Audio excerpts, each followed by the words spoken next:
Hear that? That's the sound of a patient whose health data is protected from a cyber attack. And that's the sound of a financial system that's digitally secured from bad actors. Right now, there's an invisible war being fought on a digital battlefield that impacts what we do every day. That's why at Peraton, we do the can't be done to help protect the vital systems we rely on. Because if we don't, the alternative is unimaginable. Peraton.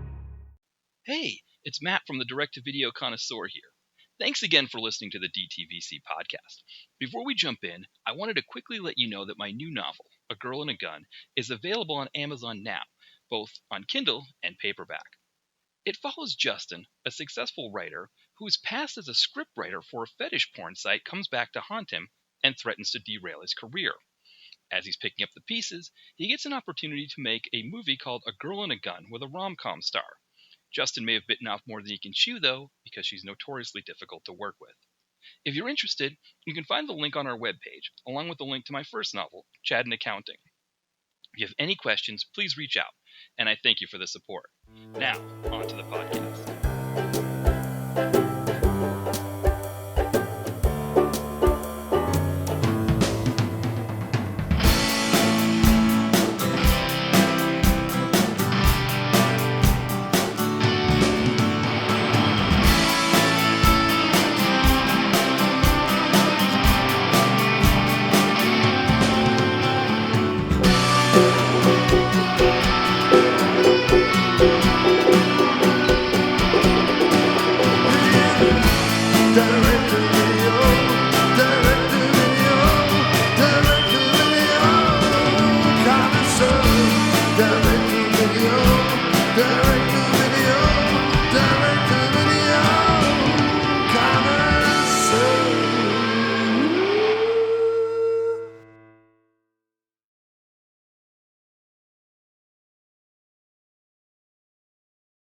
Hey everyone, welcome back to the Direct-to-Video Connoisseur podcast. As always, this is Matt here, and I am joined once again with Will from the Exploding Helicopter podcast. Hi Will, how are you?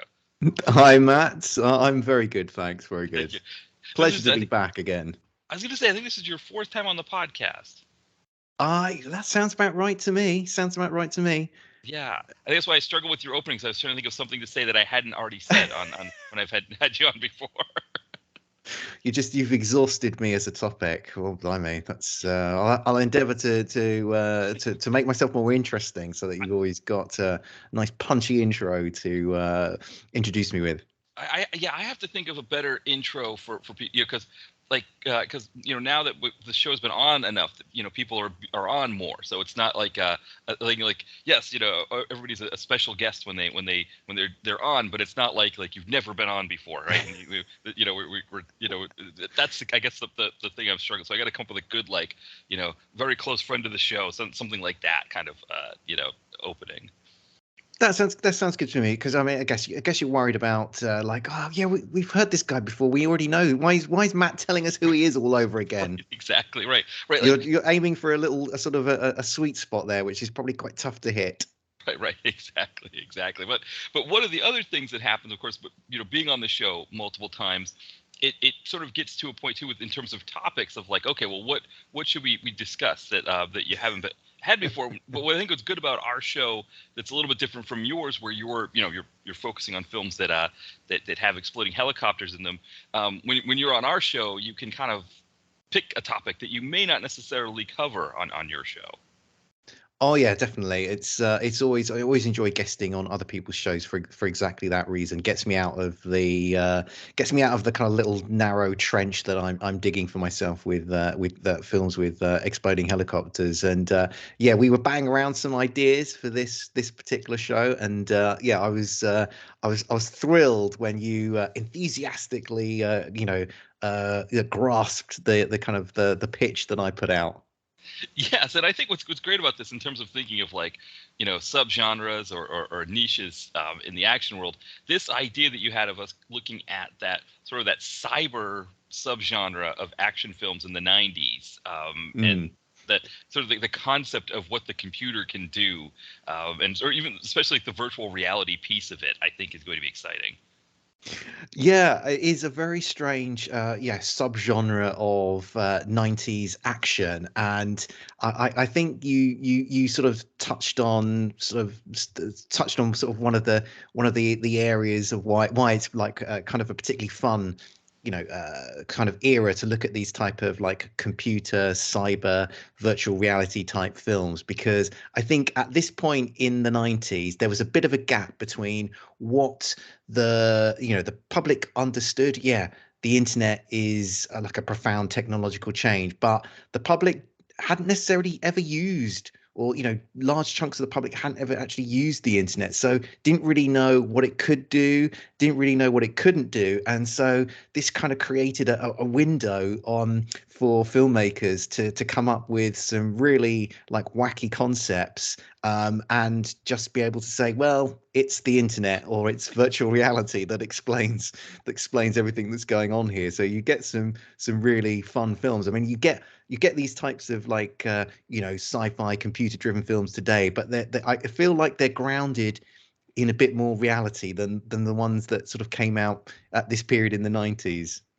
Yes, no, I totally agree. 'Cause I don't know what it was like in England in this period for computers, but in the United States, the transition had started from where, in the late 80s, early 90s, the computer was something that either, really affluent people invested in the way they'd invest in like a refrigerator or something like that. Like it was like, I mean, I saw an ad recently that in 1989, a Tandy was selling for $9,000. And so the expectation is that you're buying this knowing that you're going to make payments on it the way you'd make payments on a refrigerator or washing machine. Or it was, people who were well into computers, who really understood how computers worked, that would like get these big catalogs and like pick out the pieces and components they wanted for their computer and put it together. But I remember, I think my family, we got our first computer in 1995, and that was kind of when that started. But even in 97, when I went to college through 2002, I didn't have a computer. I just would use computer labs on campus or borrow people. So it had just sort of, it was starting to get to that point where everybody had one. And I don't know, if it was the same thing in England where there were enough people that didn't have computers that you could do this kind of thing. Oh, I think that's definitely the case. I mean, I was a kid growing up in the 80s, and home computing was big in the UK, but those were, computers that weren't connected to a worldwide network or anything. It was mostly, people just sort of perhaps running tax programs or using them to play games. And then I went to university in 1995, and that was the first time that I ever used a computer that was part of the internet. But in terms of that lag that you're talking about, so that was me using sort of the internet in the mid 90s. But my parents, for example, probably didn't go online until like maybe 2003, maybe 2004, just because, well, they didn't need to. You could live a life quite happily without ever going online. Obviously, that's all changed, and then they probably find it hard to imagine how they ever did things before the internet was ever invented. But yeah, there was this definite, I think definitely in the UK there was definitely a lag between sort of, I don't know what percentages it were, percentages of people who were online, kind of understood sort of the online world, and a large swathe of the population who just had never, it was just, they were aware that there was something called the internet. They saw it read about it in the news, saw it on TV, but they never actually directly experienced it themselves. So yeah, definitely, as we were talking about, that created this sort of this window of ignorance, that this kind of pocket of ignorance that these filmmakers could exploit in some of these films that we're going to be talking about. Yeah, for sure. And one of the things that you mentioned, I think, when we were chatting about this, is that sort of the genesis almost of this kind of movie was probably Lawnmower Man, which I think was 92 that came out. Yeah, I think that's right. And I don't know. I mean, I haven't studied this or anything, but it just feels to me like, I think Lawnmower Man. I mean, I think we obviously should talk about Tron. Like, I think that's the granddaddy of all of these films. But then I feel like Lawnmower Man was probably the film that really sort of yeah, sparked the kind of sort of subgenre that we're talking about here. That film was a massive hit, and the special effects within it were pretty well, one of those kind of like big talking points about that film. Like, people hadn't really seen special effects on that scale. I think there are probably also some technological changes happening in the film world at around the same time. Like, CGI obviously had been around since the early 80s, but like changes in computer power, the affordability of it meant that it was within reach of like additional filmmakers and what you could do with the effects. And I think, yeah, with and obviously something like Lawnmower Man being a big success, obviously success breeds imitators. And I think that probably then sort of, together with the increasing use of the internet, just kind of created like, sparked ideas in filmmakers to make films about, things like virtual reality, or, how you can meld a human mind with the internet. Right. And I think too, thinking back to that period, it's like, people renting movies from the video store, and then, there's always those trailers at the beginning for other movies to see. And I think the idea of being able to splice in their, their attempts at that Lawnmower Man, the special effects, or like you said too, that idea of the computer and the internet and people not exactly knowing what it is, and there's always that want to turn it into this kind of dystopian, and I think too, in particular that generation that kind of was kind of post, I don't know what we call them, baby boomers. They're kind of in between baby boomers and Gen X, that kind of late 50s, early 60s group, that they were very big on a lot of that dystopian kind of like corporate run future kind of thing, making movies like RoboCop. And it seemed like even for the direct to video ones, the idea of using the Lawnmower Man footage to draw us in, and then have some sort of message about how the internet is going to take over our minds, and yeah, kind of, it'll allow them to, which to some extent they're kind of right about, in the sense of like, like monitoring, internet behavior and things like that, and using it to sell ads and that kind of thing. So to some extent they were right about it. Just the way they were right about it, I guess, is always different. Well, that is one of the great things that is fun about watching these films now, like 25, almost 30 years on from them, is looking at them and seeing what they got right, Right. and what they got terribly wrong. And yeah, I think that just adds to the appeal of watching these films today. Yeah, for sure, for sure. Well, so what we're going to do is we're going to look at 3 movies. We're going to look at Virtual Combat, the Don the Dragon Wilson film that came out in '95. Actually, all 3 of them from '95. We also have Expect No Mercy, a Jalal Merhi. Is that how I'm saying his name? Merhi, I think. That's what I'd go with. Yeah. Yeah, it's one of his movies, which anybody who's seen some of his, he kind of has his own style. He's kind of a little bit more independent than even the independent DTV filmmakers. And then also Cyberjack, also known as Virtual Assassin, with Michael Dudikoff and Brian James. So I think we'll start with Virtual Combat, the Don the Dragon Wilson one, and actually talking about things they got wrong, or that I think before we even get into it, I think the most sci-fi aspect of this film is this idea that there's a bullet train that connects Las Vegas and Los Angeles, because right now there's no train that connects Las Vegas and Los Angeles. And actually when the economic crisis happened in the late 2000s, and when Obama was trying to come up with public works projects to sort of restart the economy, one idea he had was a high-speed train that connected LA and Las Vegas. And of course, Republicans used it as a way to sort of mock the entire rebuilding America, by saying like, oh, Obama with his fancy sci-fi train, wants to, because just full disclosure for anybody listening to this who's outside the U.S., the idea of high-speed trains in America is just completely, we have one in the Northeast in the United States, and it's not even really that high speed. Like, it has like a lot of areas where it can't be high speed. So just getting that out there, that was the most sci-fi thing of this whole film, I think, was this idea that there's ever going to be a high-speed train connecting Las Vegas and Los Angeles. Well, yeah, it's a perhaps rather damning indictment of the science fiction on display. If a train connection is the most unreal aspect of the entire movie.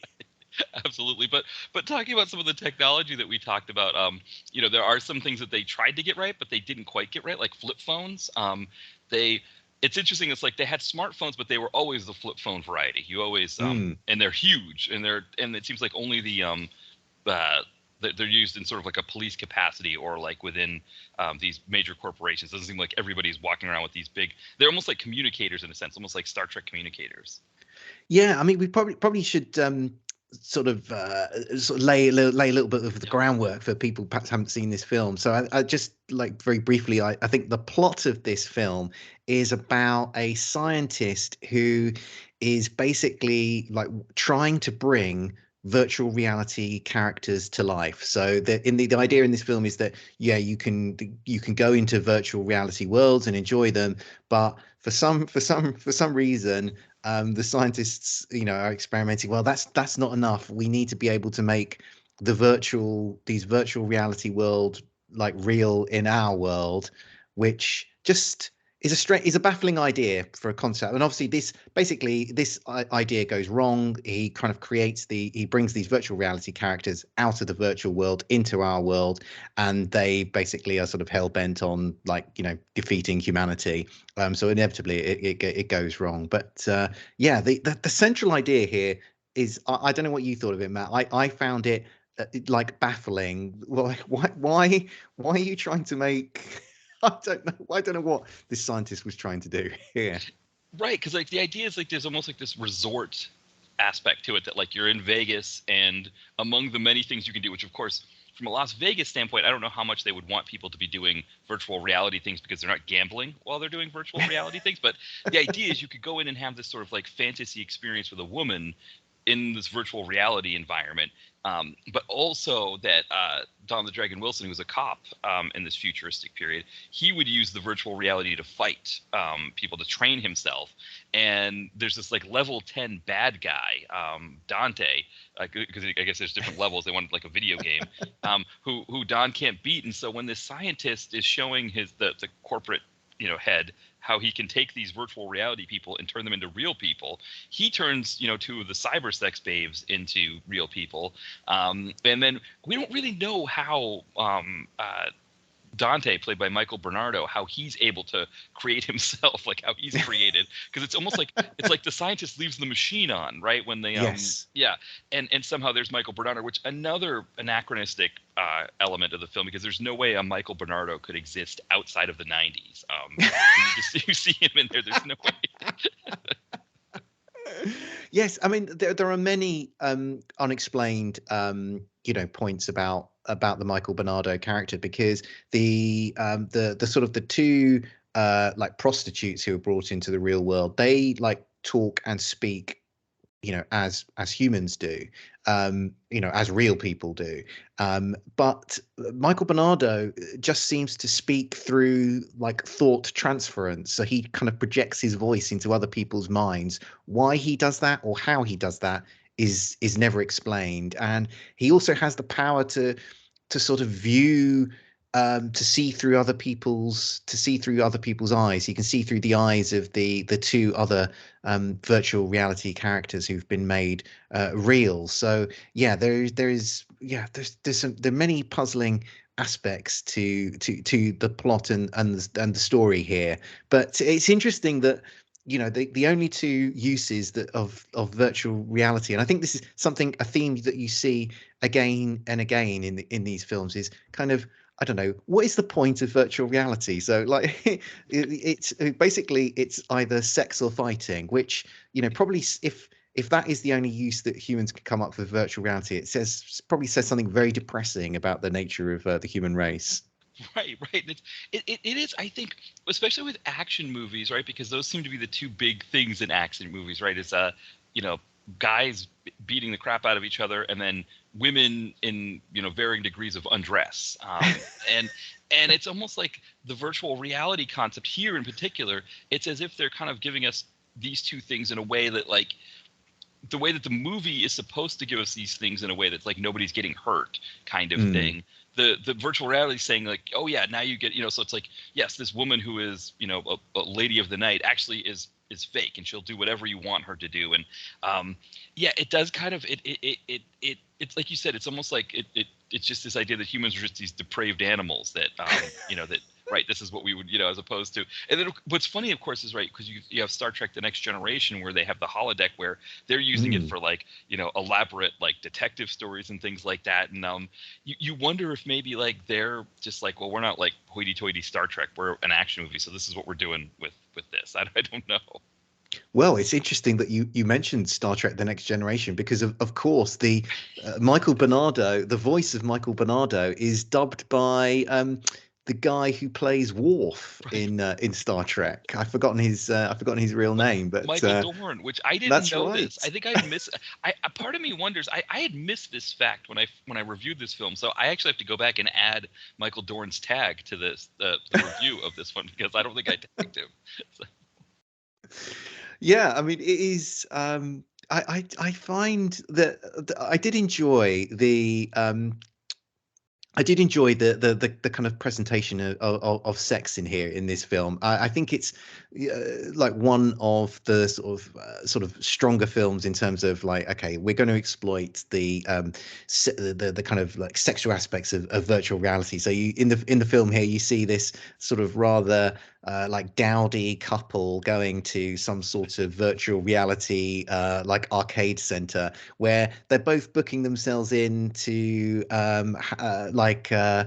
kind of like with the kind of sexual partner of their particular preferences. And it's just it's just something that normal everyday couples do, is go down the virtual reality clinic and have sex with your kind of cyber fantasy. So I liked the there was some good bit of banter with the sales clerk who's trying to sell them on a 48-hour pass, and they're like, oh no, we'll just take the kind of regular 2-hour slot, or the sort of the cheaper version. But yeah, I enjoyed in Virtual Combat the kind of that the kind of fleshing out. Okay, what would this look like in the real world if you kind of just really pandered to humans' baser sexual urges?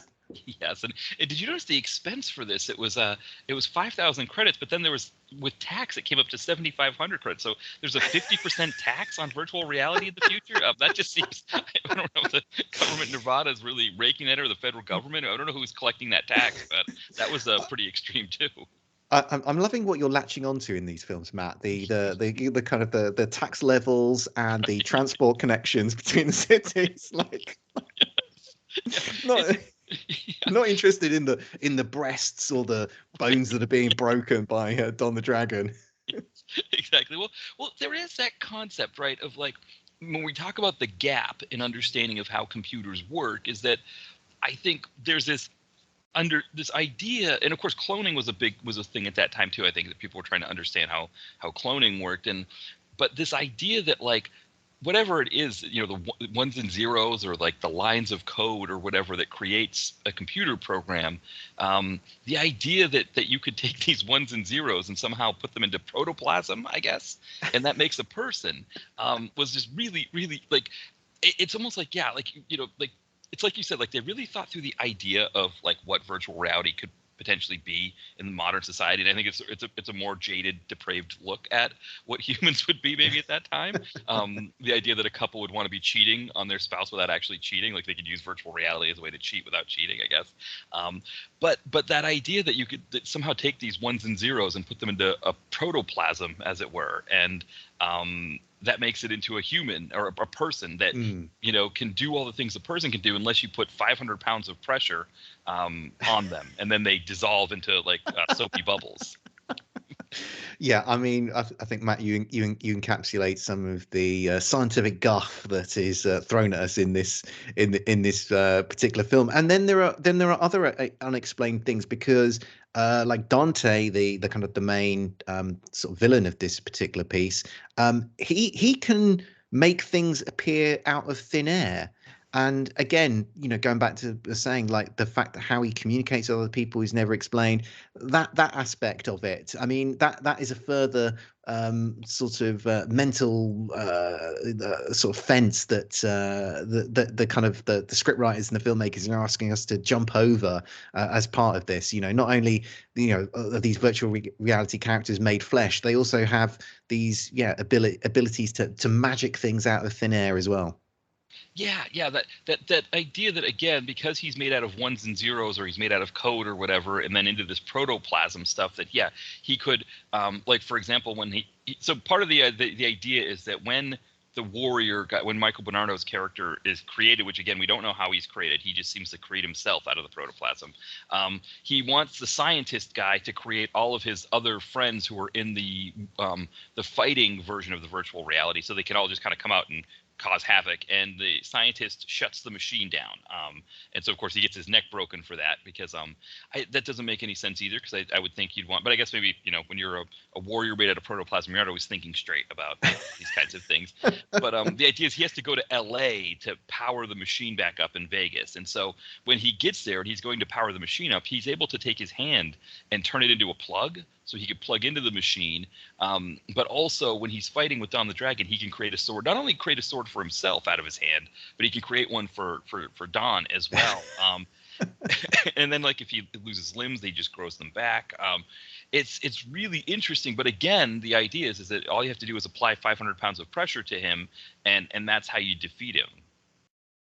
Yeah, bizarre. I don't know why or how any of that particularly works. But I mean, one thing that that I was quite interested in was like the kind of like the wider world building that has kind of gone on in this particular film, because like Don the Dragon, as we mentioned, he's like a member of the police, but he's kind of like member of this special, I guess, internet police that are called grid runners, because I guess in this film, I think the idea of the internet is basically called the grid. That's the technology that connects everybody. But there's some interesting exchanges within the film where it appears that these grid runners, these internet police, are kind of seen as like lowly cops. Like there's a kind of scene where these other cops are kind of like talking down to Don the Dragon on the basis, and reading between the lines, it's because, well, yeah, you're like you're like a kind of shopping mall security guard compared to us. We're the real cops. And I found that quite a sort of interesting idea, that yes, this is the technology that's at the forefront of society, and the people, but the officials who are there to enforce it, regulate it, I don't know, control its use, stop its abuse, they're seen as kind of like the lowest on the law enforcement food chain. Yeah, and of course, among that lowest of the law and order food chain, of course, you have like this super cop in Don the Dragon's character, which is always interesting. That like you nobody really, I guess, because he was doing this kind of police work, that nobody ever had to see him like shine out in the field, except for this. There's a robbery that happens where somebody's trying to steal the virtual reality footage, which is interesting too, right? Because you're in this sort of internet matrix, but yet they had to break into the facility to steal the footage, or to steal the programs. And then as they're being chased out, Don and his partner end up taking these guys down. And they seem to be pretty good at what they're doing. So you're right, this idea that they're like kind of this lower level, but it seems like they have to, be able to handle all kinds of situations. Yeah, and I think that one of talking about sort of I'm going off on a bit of a tangent here, talking about Don's character. He's got a partner in this film, and he gets bumped off at one point, as is, I mean, if you've seen any of these types of films, you know that this character is doomed. He talks in glowing terms about his wife, and as soon as he does that, he's gonna be toast. But the sort of looping back to what we were talking about, like the sex in this film. So his police partner has basically his wife uses these virtual reality sex things, but he only allows her to use like a virtual reality version of himself, which is a really was a really strange concept I found when I was watching this film. It was like, okay, well, you're married to this guy, so why not just have sex with him in real life? Why go into a virtual reality world to do that? Now, maybe my sexual preferences are just too vanilla. Maybe I can't make a very obvious mental connection as to why having sex with my wife but in virtual reality would be infinitely more preferable. Who knows? But I found that an interesting concept. Yeah, I think we get a sense of that the partner is not a good husband. Like, it seems like he's out drinking a lot. He's using the virtual reality thing to have sex with whoever he wants in there, I think it seems like. And so, yeah, which is interesting, right? Because like you said, the moment we hear that he's married and actually, and has a baby, that means he's doomed, like he's going to die off. But by the same token, they're usually supposed to paint this guy as being a much nicer guy, that we're supposed to feel something when he gets bumped off. And yes, I did feel something. I mean, you don't want the character to die necessarily, but it did kind of paint him as a bit of a philanderer and a bit of a, like kind of a, like part of the a control reason freak as well, because he's right. sort of like, yeah, you can have virtual reality sex, but it can only be with a version of me. Right, exactly. So yeah, it was, and of course that character is played by Ken McLeod, who he kind of played all manner of characters in direct-to-video movies, both good and bad. But yeah, it was, like you said, that was a very interesting thing. And then, of course, we have the scene of Don having to go tell her that his part, that her husband's dead, that he's not coming back. And that's a whole thing of like, I think they tried to make that as poignant as possible. But, within the realm of direct to video, where you've got tight shooting schedules and, generally not a lot of screen rewrites. And then, the actors themselves kind of, maybe not, being the most like Laurence Olivier types to carry scenes like that. It just, you're watching the whole thing and you're just like, okay, when are we going to get, Don back on the road to start beating up people again? Exactly. When is he going to master level 10 of this computer game? That's really what we are interested in here. But I think we should also just mention the sort of the virtual reality technology here. Yeah. So it seems like you have to be strapped in this film anyway to access virtual reality. You need to wear like a special headset, which is quite common, but you need to be then strapped into this strange spinning device that then like rotates you round. Again, not quite sure what role that's playing in proceedings, but it sort of it looks good on a screen. So that was enough for everyone involved in making this film. Yeah, didn't you have to wear a suit too? Didn't they wear suits? Yes, I think you did have to wear a suit. Yeah, and so yeah, the spinning around, because that was from Lawnmower Man, wasn't it? Like wasn't there something like that? Because you're right, like the idea of that to me would sound like it would be dizzying. That like, even if you're immersed in this virtual reality world, it feels like that would be like if you're spinning all over the place. That that would I don't know. Yeah, I hear you there. I can't think how that would add to the experience, but that's the joy of these films, is just let's just put something in that doesn't make sense, because who watching this film at this time in 1995 would be able to say definitively, look, this is pure bunkum. You wouldn't be able to know. You might think it is, but you probably couldn't prove it. So yeah, just one of the joys of watching the kind of the representations of technology in these films. Right, exactly. And then we do have a version of what we think of now as Alexa or Siri in this, where there's a woman, she's played by Stella Stevens. It's but essentially she is that. It's a video of her, and he can ask her questions, but he can also ask her to do things like scramble electronic devices, pull information, do all kinds of different things. And it's in his little flip phone type thing, which again, it's not so much a flip phone as it's more like a communicator device from Star Trek. But it's interesting that they came up with the idea for that, but not like in a kind of a unique way compared to what we know of it as. Yeah, I enjoyed that, because also the character, I forget the character's name of like this computer of this version of Alexa that we get in this film. She if I remember serves, she also makes like some sassy remarks, which obviously now, like with the Star Wars movies, they can't make one now without some sharp-witted robot making sassy comebacks. But it's kind of good to see a sort of an earlier version of this in virtual combat with this kind of like artificial intelligence talking wise to Don the Dragon. Yeah, it was Mary. It was Mary. That's it. Yeah, Yeah, so he would like say, "Mary, can you do this? Mary, I need to know about this or something," and then she would tell him what to do or what happened. Make some sarky remark about it. Yeah. Exactly. Yes. And of course, the one big thing for me that this movie was known for, at least that I remembered this movie for more than anything, was that as the people are entering Las Vegas, they're treated to this big virtual head of Rip Taylor, and so it's sort of like a welcome to Las Vegas. Here's Rip Taylor's head welcoming you, telling you to come to Vegas. That's a part of the future that I was really hoping for that we never got.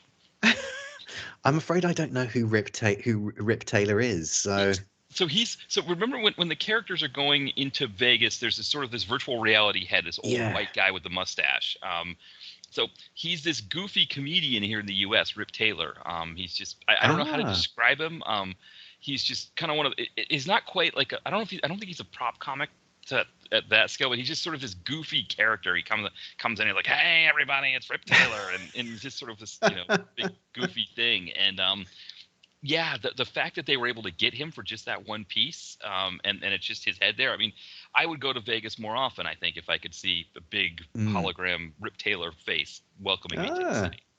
Well, in terms of actors that were an interesting spot in virtual combat, the one that I was really surprised to see here is a guy called Turhan Bey, and he plays the scientist who comes up with the virtual reality technology, and he was an actor who made like a lot of films in the 1940s, and then basically sort of moved to Europe and did other things from the early 50s, and then very strangely, like late in his life, he started making films again, and he's but yeah, I watch films from all sorts of decades, and yeah, he's popped up as these. He always plays these.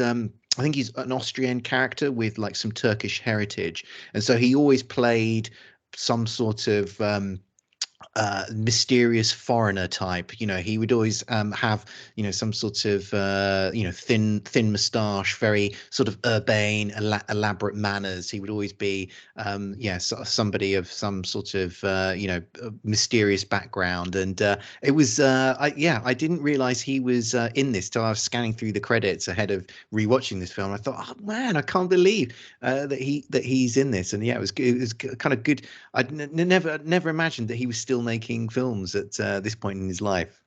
Yeah, I had no idea that there was this big gap in his career, but it's like he does Prisoners of the Casbah in '53, and then doesn't do anything again until he's on a Sequest episode in 1993. Yeah, there's a big 40. I didn't know that, and yeah, the one film that I know of him from is a Fred Olen Ray, Shannon Tweed erotic thriller, Possessed by the Night.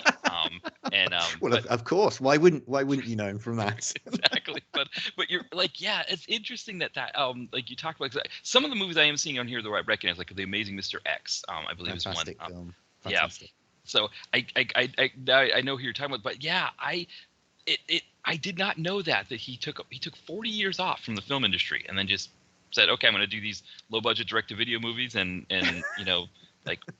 television series in the U.S. Well, if anything's going to get you back to acting, it's going to be a guest spot in Sequest DSV. Right, exactly, for sure. Well, now I guess maybe before we move on to the next film, anything else that kind of stuck out for you in virtual combat? But I think I would just wrap up by saying this is actually quite a dark film, both in terms of the content and then also just visually. Like it seems to take place almost exclusively at night and not a very well lit night at that. So yeah, if you do watch this film, you might need to tinker with the contrast.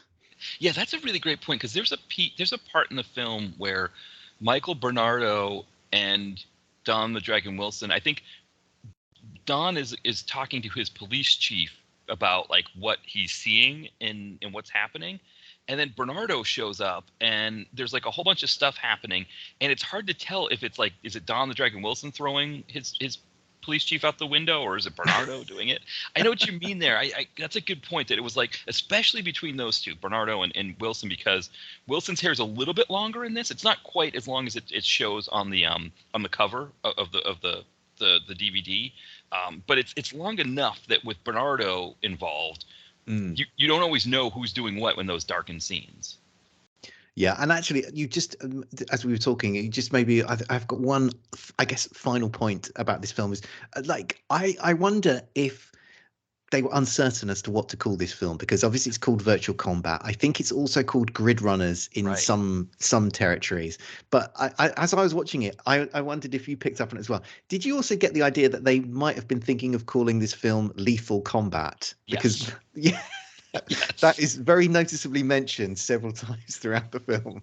Yes, yeah, and it's interesting too, because we've got two of the three movies have virtual in the title, but they're also alternate titles, and so it's almost like too that like there was a part of it where these movies had other titles or other ideas, and then in the process of selling them in the video market, they thought virtual needed to be in there somewhere.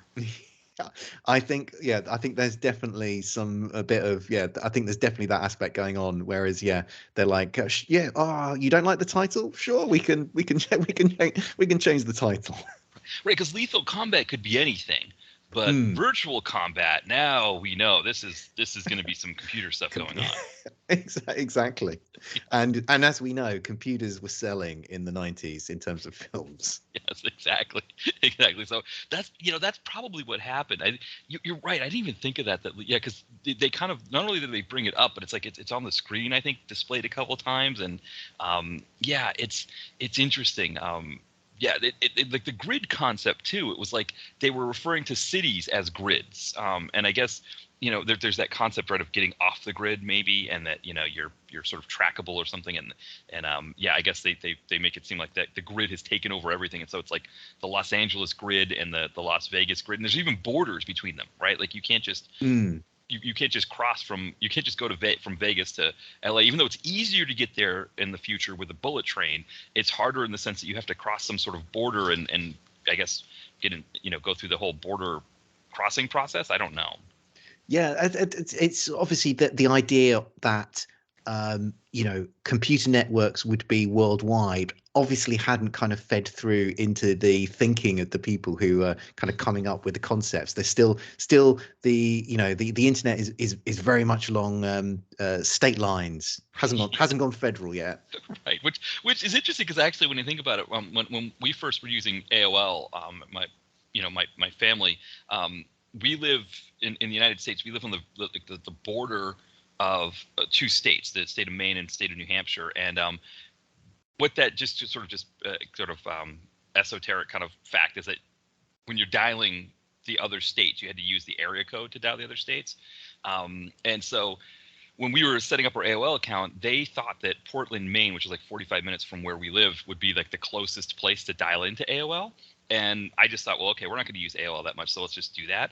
And then my family got this huge, like, long distance bill, because really the closest one to us was the neighboring town, Portsmouth, New Hampshire, which is just over the border. But the system didn't know to pick that up. We had to go in and manually change it to that. So it's possible that maybe the person doing this maybe had a similar situation. Maybe they're on the border between like California and Nevada, and they were like, oh yeah, this has messed up my whole thing. Because I know of other people that were in a similar situation, that they had that, when I hear that story, that they also had like these huge long distance phone bills from using dial-up. So well, hopefully the screenwriter was getting that really super steep phone bill out of his system by writing that into this film.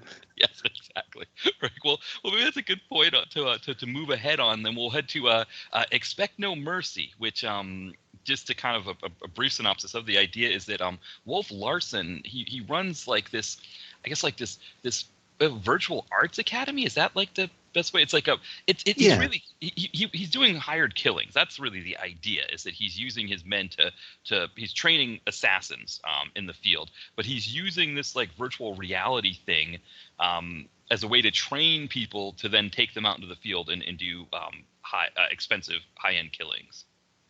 But I think you've nailed it in one. So yeah, he's kind of using this martial arts academy which uses virtual reality technology, to kind of groom and select people that he can then induct, I guess, into his highly skilled program of assassinations. It's it's a hell of a front to be working behind.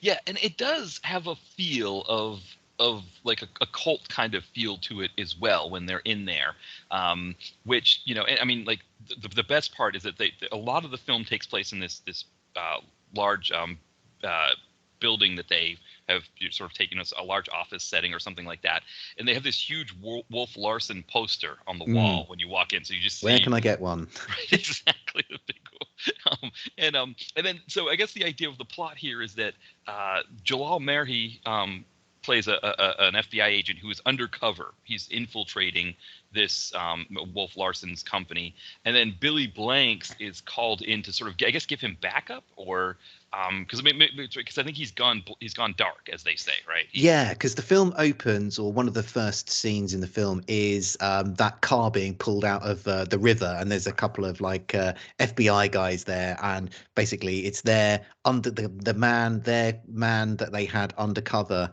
in Wolf Larson's martial arts academy. He's been killed off, and he was the contact between the FBI and Jalal Murphy's character. So that's why they then need to get Billy Blanks in, because they're going to Billy Blanks will be the new contact point for Jalal Murhi. But that I loved those two policeman characters because they seem utterly unmoved by the death of their undercover agent, and it's just merely inconvenience to them, because now they've got to try and find somebody else to replace him, and they're so casual about it. It made me think that he might be like the 20th undercover agent that they've lost. Right. There's that idea. I think there was that idea in particular in the 90s. I think kind of going back to that like dystopian future thing, but this idea that the government just sort of chews people up and spits them out, and you're all expendable from the government standpoint, and it doesn't matter, and you just hope you kind of what's the joke in Action USA, that they get through and make it so that their pension's vested, and that's all they care about, and you're lucky if you can survive because the FBI doesn't care about you, and it's sort of like a very cold thing, but you're right that they're just sort of, and you almost feel like Billy Blanks is a little bit suspicious too of them wanting him to go in and do this, because you would be, because they want Billy Blanks to go in undercover, but he's using his real life name when he goes in undercover. So it's no wonder these FBI keep losing their undercover agents when they seem to be barely disguised. Right. And one of the things about this movie that I thought was unique compared to the three, of the three that we watched for this was the only one that my understanding was this didn't take place in the future, that this is taking place in the modern day, but it's almost like in the modern day, computers are doing things that we don't know about. Yeah. I think that's definitely the case. So I think this is a film that is taking place now in the present day, and the kind of the sort of the technology that we see here is in Wolf Larsen's like training academy. So people put on their cyber headsets, and strangely they also seem to put on sort of like leather tunics as well, which don't seem to, I don't know why they need to put those on when they're going into virtual reality. They could just be in like a t-shirt and jogger pants or something. There'd be no reason to dress up, but dress up they do. And then they sort of fight virtual battles in order to hone their skills. So that's the kind of, and those virtual reality scenes look very much like those kind of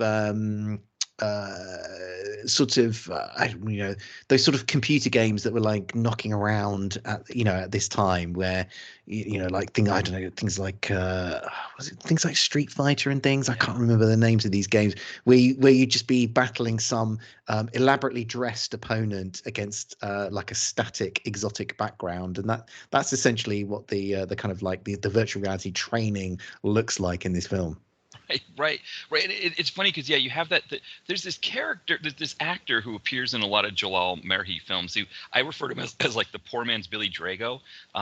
He's like a I cross know between, exactly who you're talking he's about. like a cross between Billy Drago and like I don't know, like Robert Plant or somebody, it's like, or David Coverdale. It's like it's he's this interesting thing, and he is like one of the scenes where our heroes, of course, get captured at a certain point. They get found out, and Wolf Larson's plan to deal with them is to just make them go through virtual reality fighting the whole time. And this poor man's Billy Drago character is essentially like you said, like on a Street Fighter screen, choosing the character to fight against them. And so they really pull from that. Yeah, definitely. There's a very sort of, they're really pulling from those like arcade games, those home computer games of the time, and there's the sort of I can't remember the graphics that sort of come up on screen. There's I think there's like the name of them, like the boxer, and you see a little picture of them. I don't think were there things about their attributes. I mean, in virtual combat, when you were selecting your your cyber prostitutes, there were like there's a little kind of like, if you looked closely you could see a little computer screen rundown of their particular attributes, but I can't remember if we get that in Expect No Mercy, but definitely pulling from those computer games that we knew and played from at this point in the 90s. Yeah, I think there's an idea that these characters, these fighters in the game have special attributes, but they don't really delve into it enough. I think there's even a point right when our heroes are caught, and Anthony DeLongis is there. He's a member of the Wolf Larson's crew. He's kind of his main hatchet man, and they're talking about like, well, who should we have them fight against? And it's Fango, as they decide. Fango is the one to have to fight against. Merhi, and he's big. I think he's big and bald, Fango. But there isn't really anything that Fango does that that's unique. It's not like he can throw a fireball or uses a special style of martial arts or anything like that. So you're right. It's like they create these different characters with the idea in mind that they can all do special things, but they never really flesh that out. No, they don't actually, and there's a bit I think it's towards the end where I think it's the bit where you're talking, you mentioned where Wolf Larson's trying to like bump off Billy Blanks and Jalal Merhi, where they're kind of like fighting a succession of opponents. So I was jotting them down. I think there's like a ninja, there's a boxer, there's somebody who looks a bit like a Viking, and bizarrely there was a clown in there as well. I really wanted to see an extended, like as you say, I want you want to see the different fight styles, how they match up, and I definitely wanted to see Billy Blanks fight a clown. Because I think you're right. I forgot about the clown, because I think the clown just like does some like tumbling in, and then Billy Blanks just kicks him in the head and he disappears, like he flashes away, and that's it, and that was it. And because I think they were supposed to come up with this idea. I think that this again, this poor man's Billy Drago / David Coverdale person is like just throwing people at them, just like he's just going through rapid fire, just selecting people, and it's just like, and so it's almost like we don't get to see much of the clown. I think he just flips in and he gets kicked in the head, and and there was an idea too that, like, I guess maybe part of the reason why they wore the suit was there was an idea that they were getting zapped when they got hit by the because you would see them in the, I guess, real life, I guess, right, where they're kind of standing there punching at nothing in their rooms that they're in, and they're wearing these suits, but then there'd be like these flashes of blue light that would hit them and they'd fall over or something like that. And Wolf Larson even had the ability to push a button and zap them with blue light as well. You'd always want to retain that ability, just to lazily inflict pain on somebody, of course. But I mean, and there's also another interesting sort of like idea, that technological idea that's presented in this film as well, because suddenly at the end it throws in the idea of holograms, and so like Wolf Larson uses like a hologram at the end of the film to trick Billy Blanks, which that idea of that just comes out of nowhere. I mean, like, this is not a film that you're necessarily thinking about too deeply, but it was kind of they just threw it in there with no background or explanation, and I just thought, okay, interesting that you're throwing that in at the 11th hour in this film. Yeah, it's almost like they could have gone with maybe a Chekhov's hologram kind of thing, where maybe like Wolf Larson earlier in the film, maybe he did that as a joke Yes. with Anthony DeLongis, right? Where Anthony DeLongis shows up, and he's like, "Hey, I just did the job, boss. What's going on here?" And then he goes and to pat him on the shoulder, and his hand goes through it. And it's like, "Hey, Mm. I've got this ability to do this," as opposed to, I mean, that was the thing about computers, right? Was that they could do whatever you wanted until they couldn't, right? That was kind of the idea with them. And so it's like you could just do whatever, and then because what's interesting about this, right, is this there's this idea with this, because it takes place at sort of in a modern period, is that you almost have like this idea of a Billy Blanks as that character that in the 90s that we all knew these kind of people that weren't going to do anything with computers, right? I'm not going to use computers. I'm not ever going to do this. And, and to my dad's credit, for example, he has never used a computer ever.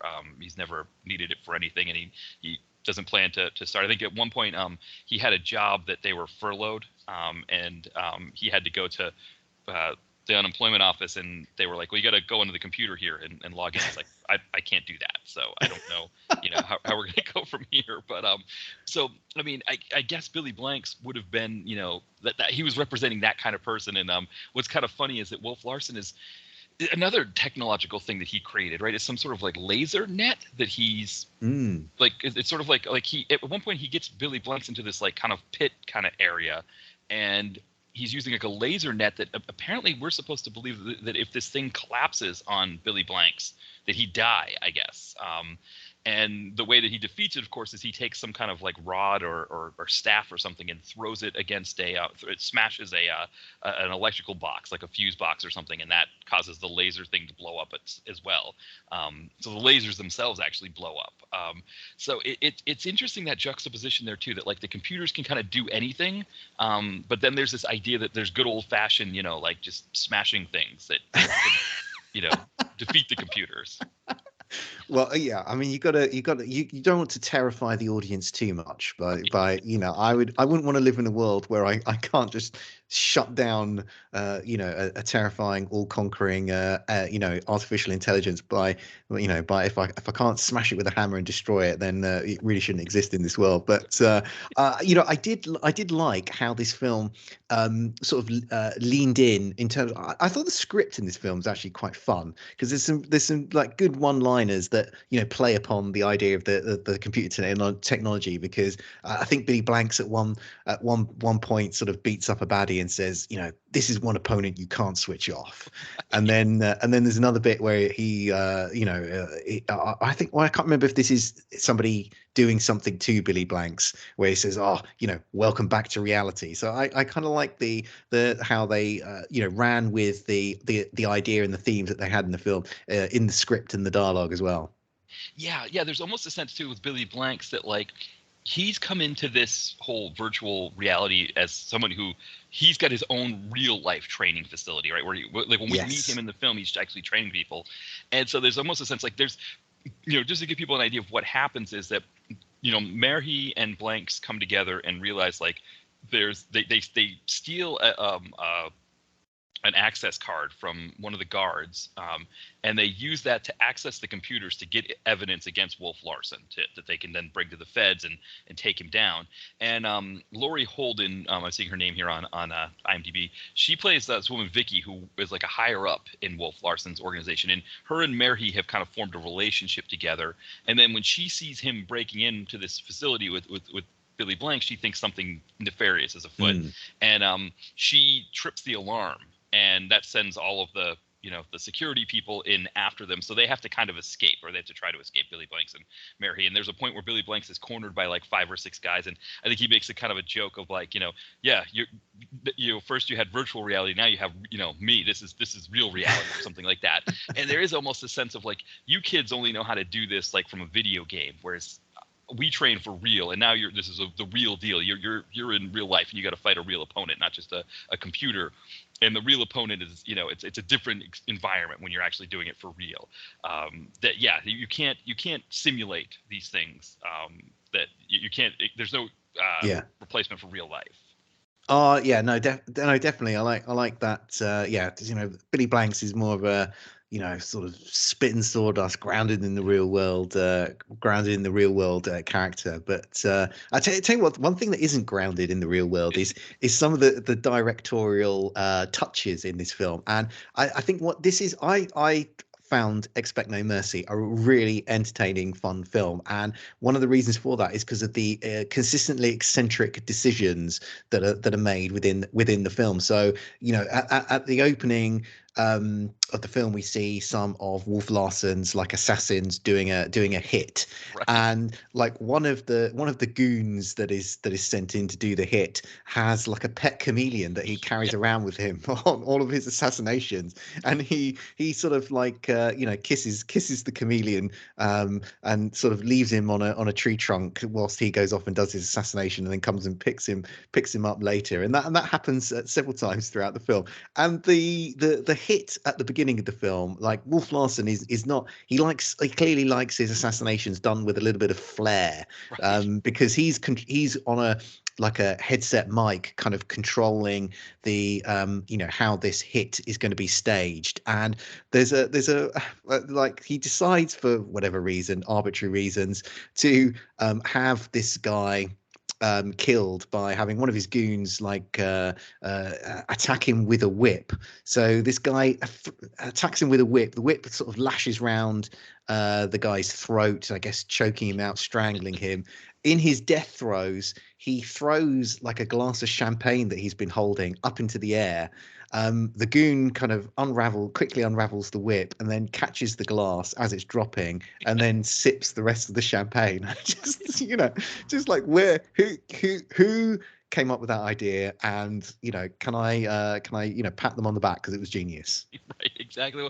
Well, the interesting thing, yeah, with Anthony DeLongis, who's that character there, he's kind of known. He's a weapons master. I think he's someone that a lot of films will call in when there's sword fights. Like I think probably one of the most famous ones with him was he was the sword master in Masters of the Universe, and I think he fought like Dolph, but he's kind of like the guy if you needed a swordsman, someone to show you how to use swords in a film, he was the guy they bring in. And so I think whenever he's in a movie, whenever they feel like they can get him for something, they've got to take advantage of his prowess as a weapons master. And it's like, well, what can we use? What can we do? And so it's like, oh, you know how to use a whip? Yes, let's do the whip thing. And it's always interesting. I know he was in a Highlander episode, and they actually talked about that behind the scenes. Like they were just like, oh, we need to get this guy in a Highlander episode, which is kind of, it almost feels like kind of a waste because he just gets his head chopped off at the end of the episode. So it's like, like you only use him once, but that's kind of the thing for him, is that he's as an actor, it seems like he's always playing baddies. I don't know if that's part of it too, that you can't have a weapons guy be a hero. But I think maybe as an actor, maybe he's not quite, it's more about the fact that he can use whips and swords and all these things that you bring him in. But yeah, it's interesting, like how, again, how this director, was trying to think about how to take advantage of Anthony DeLongis in the film, and maybe Murray as the producer maybe had some say in it too. Like he's usually he directs these movies himself, so it's interesting that he had somebody else taking the helm for this one. Well, he was actually Murray was also the second unit director, so he would have been directing some of the action sequences in this film. So yeah, he's in front of the camera, and he's also behind the camera on this particular picture. Yeah, because this is his Film One company, and actually, for people who are interested in this film, he has uploaded all of his movies, I believe, on YouTube, which the quality was not great. I'll have to say that. Like, I think when I got this, I think I have it on VHS or something like that when I originally watched it. And I was watching it again for this on YouTube, and it's kind of like pixelated and a little bit fuzzy. It's not so bad. I've seen a lot worse on there, but for it being his own movies, and he's getting ad revenue from them. There's ad breaks and everything in these movies. You'd think with him with his own movies, he'd put better quality versions up. Yeah. Yeah, because he'd want people to watch them, and then he gets the ad revenue. So yeah, but strange decision that, but seems a bit self defeating. But I mean, one thing that I was interested in this film was Wolf Larsen as the baddie, Yes. because he is running this this martial arts academy, but which is a front for his high end assassination business. But he gives as you were sort of mentioning earlier, there is the idea that he is a bit of a sort of like megalomaniac or egomaniac, because he's got these big pictures of himself up on the walls, and he gives this big big speech to sort of all of the assembled trainees at his academy, and he says, "We are the Force. We are the future." But then, as soon as he finishes that speech, he makes like a sort of derogatory remark about that speech to his sort of like right hand man. Like, so there's a strange dynamic here where you kind of it sort of is playing it. You know, you sort of think, oh yeah, I've got a handle in this guy. When you're listening to that speech, yeah, he's just a sort of out of control maniac. But then that makes you, but then you get those little bits of dialogue, and it's like, okay, this is just a front. So it's like, what is his? I was just like, what's his deal? Like, how detached from reality is Wolf Larson in practice? I was kind of intrigued by how they were trying to shape his character with those scenes. Yeah, it was a little bit up and down, right? That it was like at some point it's like he's manipulating these people, and then at other points he's kind of his own brain is sort of in that sense, and yeah, because that's where we get like the very end scene there where he's using that laser net to try to get get Billy Blanks. It's almost like the veneer has wiped away, right? That he this whole computer thing that he's created for himself. It is almost like that idea of him living in the virtual space, right? Like that he's sort of however many years far in in the 30 years or 20 years ahead of that idea of living in the virtual space. And I think Merhi and the writer of the film here, they had an understanding of, if you live in a virtual space, you're a Wolf Larson, who's like this maniacal type who's using it to manipulate the world and all that kind of stuff, when really it turns out that living in the virtual space is just going on Twitter or Facebook and like reposting conspiracy theories and shouting at your a celebrity because you don't like a movie they did or something like that. It's a little bit different than what they thought it would end up being. And then at the end of the film, Wolf Larson has a kind of peculiar conversation with Laurie Holden, which I quite enjoyed, where she's confronting him about his nefarious activities, and Wolf Larson he then goes back to megalomaniac mode, and it's hard to know whether he means it, or I think he actually means it in this particular instance, where he sort of says, the government kills people every day, why can't I kill people? And then Laurie Holden's reply is, because they're the government. And it's like, I'm not sure the government should necessarily be killing people every day either. I enjoyed the strange version of governmental morality that was being presented to us there. Yeah, I'm trying to think of who the sociologist was who had the idea of who's the one that had the idea of was it Durkheim who had the idea of like the government has a monopoly on violence, that they almost like they're using that concept of it, right? That like, for example, the police they aren't there to like protect and serve the public. They're there to protect the interests of the state, and if they happen to overlap because the state doesn't want everybody people murdering people at will, then it overlaps. But if it doesn't, then like if people are protesting and they don't, or whatever the thing is, maybe that's what they were going for there. It's like this idea of because actually. Oh, go ahead. It's good to know Expect No Mercy is so grounded in sociological thinking. Right. That is, I don't know if that was Durkheim, but as an anthropology major, I had to study that. But it might kind of get back to that idea too of the feds thinking of people being expendable, right? That like, we're just going to, especially their own undercover agents. Exactly right. That again, the state just chews people up and spits them out. And it's an idea that of course is not. It's just like it almost like you said, like kind of the inconsistency with Wolf Larson's character, the inconsistency with what computers can do, that even this idea is inconsistent, right? It's just sort of like, let's just put it out there, this idea that the state has a monopoly on violence and it's okay for the state to kill people if they want to.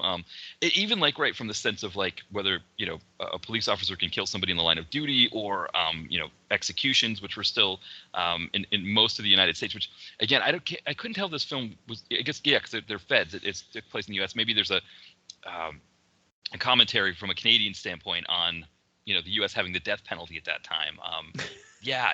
Again, it's one of those things that wasn't fully fleshed out. Yeah, I mean, although one thing though that does, I think, stand the test of time in this film is the ending, which I thought was very prophetic, because I can't remember who gets the line, but somebody gets the line, Warbeck's the first in a new brand of criminal, the cyber criminal, Right. which I think has dated very well in terms of the threats that we face as a public. But obviously, those threats aren't coming from virtual reality characters. It's mostly coming from people sending us an email. Offering us sex or saying, I'm in trouble, can you send me $400?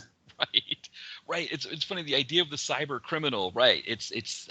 We think of right now, right? The idea of the cyber criminal is the person who hacks into things, and whereas this was this idea that Wolf Larsen was using, computers to create this sort of empire, that it was more, which is interesting, because the idea was it was more difficult to stop him using the computers, but in a way it was actually easier because they had all this information on the computer. They could just pull it and they had all the evidence right there. Yeah, he really needed more secure data storage, and he probably could have gotten away with all this. Right, exactly. Yeah, it was as simple as just having a key card and the knowledge of using a computer to be able to go in and type everything out. And yeah, I would say probably from a criminal standpoint, right? Like, having things listed in computers we know now, right, that if you're a criminal, like, I think they're able to establish intent for murderers if they can go into their computer and see in their search history that they looked up the means for killing a person on Google. Well, yeah, that's the more sort of chilling dystopia of our own reality here, rather than what we were watching in 1995. Right, exactly. Yeah, and I wonder if the term cyber criminal had existed at that time, in the sense of being able to use the internet to hack into businesses and things like that. I mean, I think it had. I think there was a concept of that at that time. I think there was the concept, right, of being able to create a program that siphoned off fractions of pennies from that kind. I guess even that concept had even existed back in 1983, I think, in Superman 3. So I don't know if that's considered cybercrime. I don't know, but I'm intrigued to find out if Expect No Mercy is the film that invented the term cyber criminal. Right. As if we look at it, Wikipedia has it, but it's an interesting it's interesting when these movies use these kind of terms like this, that they're just sort of putting words together. You almost feel like, right, that they're putting often at random. Right, exactly, right. Because I mean, that's how the titles usually work too. It's sort of that idea. But one thing we talked a lot about cyber sex in virtual combat, and Expect No Mercy is largely a cyber sex free film. There's only a brief mention of the possibilities of virtual reality for sexual pleasure, but it's a very monastic style training academy, clearly, that Wolf Larsen is running here. It's you're using it to practice your fighting skills and nothing else. Yeah, that's a good point, because the only sort of there are no sex scenes in the film, I don't think, and the only kind of romance is between Merhi and Laurie Holden's character, and even that is really PG. I think they kiss at one point, but that's about it. So yeah, you're right. There is no concept of, and actually too, from Wolf Larsen's standpoint, he's using the computers in a way to sort of to create this assassinate, or this I guess assassination empire, as opposed to I'm going to create some kind of software that I'm going to sell to everybody else, or something like that. Yeah, as I say, it is a very curious business model. I would, looking at it with a sort of from an economic standpoint, I question the opportunities for growth before, law enforcement are clearly already onto him. So, he's got, this is not a business I'd be looking at as a long-term investment. Right, exactly. Right, we think of the boom, the internet boom of the 90s. It wasn't in assassinations, was it? Right, there's no Silicon Valley startups for using this as an assassination process. All right, excellent. Well, before we move on to the next film, anything else on this movie that you wanted to mention? I think I just very quickly. I did enjoy the colourful assassins that we saw at the beginning of the film. So as I mentioned, we already spoke about. I've forgotten his name already. The gentleman with the DeLongis. whip. Yeah. There was the guy with the chameleon, but there was also another assassin who looked a bit like he was a nightclub dancer in a S&M nightclub or something, and one of the other goons engages in a kind of like a bit of hand-to-hand combat, and he's always yelling "chaw, chaw" after every blow. So I enjoyed this colourful team of assassins that we got to see, and a tribute to Wolf Larsen's training program, I feel. Yeah, and I think that one that you're talking about, I think that's Michael Blanks. Is that Michael Blanks? I think it is. Yes. Yeah, Spider, I think is the character, and yeah, and it seems like the Longest always plays these kinds of, like interesting baddies. Like he kind of over the top kind of baddies that I think for whatever reason they feel like he needs to do that with his sword work. And then the other one, Rael Andrews, he ended up moving to soap operas here in the U.S. The one with the chameleon. So he was I think the big one was General Hospital. He was in General. I think he might still be on that if that show's still on. So I'm seeing 2022 here. So I guess it's still most. I don't know about how soap operas worked in England, but in the United States they've almost all but died out. And there's like each channel, like we have 3 main TV channels here in the U.S., and each one seems to have one remaining one that they air on a daily basis. We have a similar sort of situation where we've got a couple of very long running, 3 very long running soap operas, and as you're saying, pretty much the others have died out over the years. Yeah, I guess the one, I guess that in particular with the way the economy changed, the housewife demographic in particular has shrunk to such a degree that like there's just you almost have to be a 2-income household nowadays. There's like nobody at home watching TV nowadays. Yeah, so that's why we don't get Sunset Beach anymore. Exactly. I remember when I was in England in the late 90s on our school trip. I think it was BBC 5 was just getting Sunset Beach. and I remember they had an ad because they had ads everywhere, like on benches and things like that. And one of them, it had like the female villainess, the villainess on the show. It had a picture of her and it said "Sunset Bitch." I'll always remember that.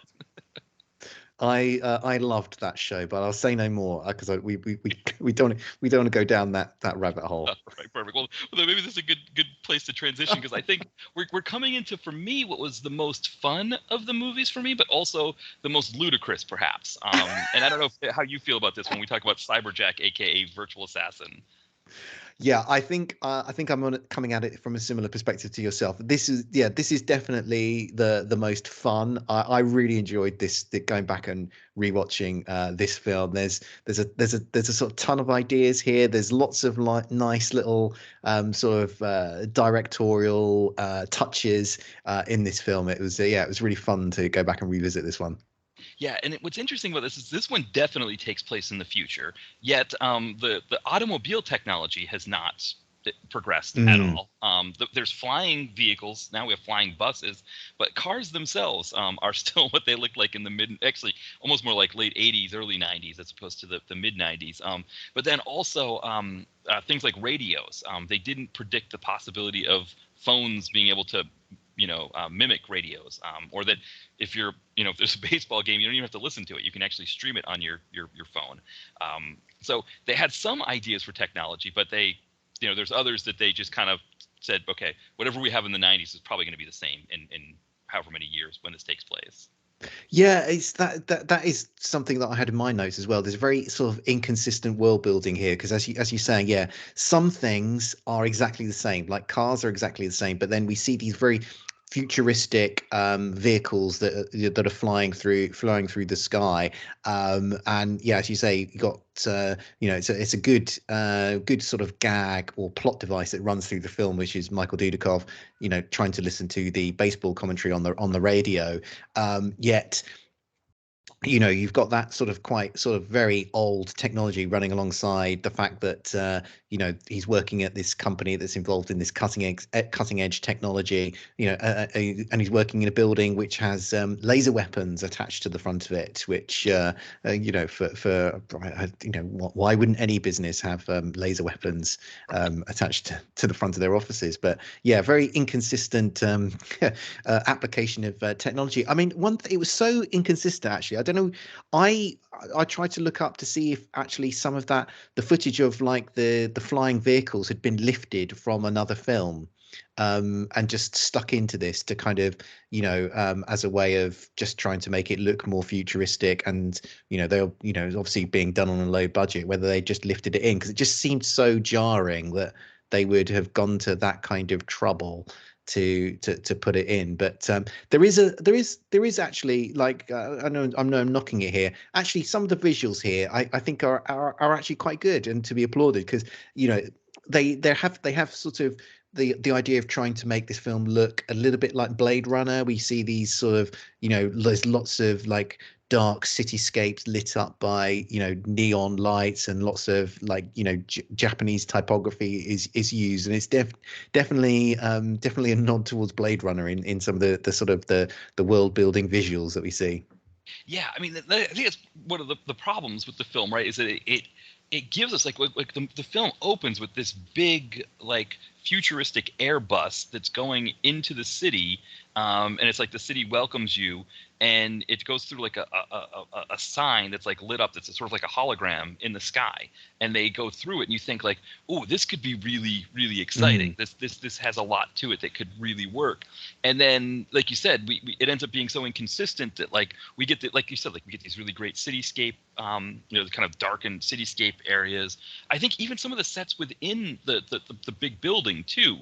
There's like that one where it's a sort of a lit up hallway that we find out that the whole purpose of the lit up hallway is to capture, Yeah. so you can create a hologram of yourself.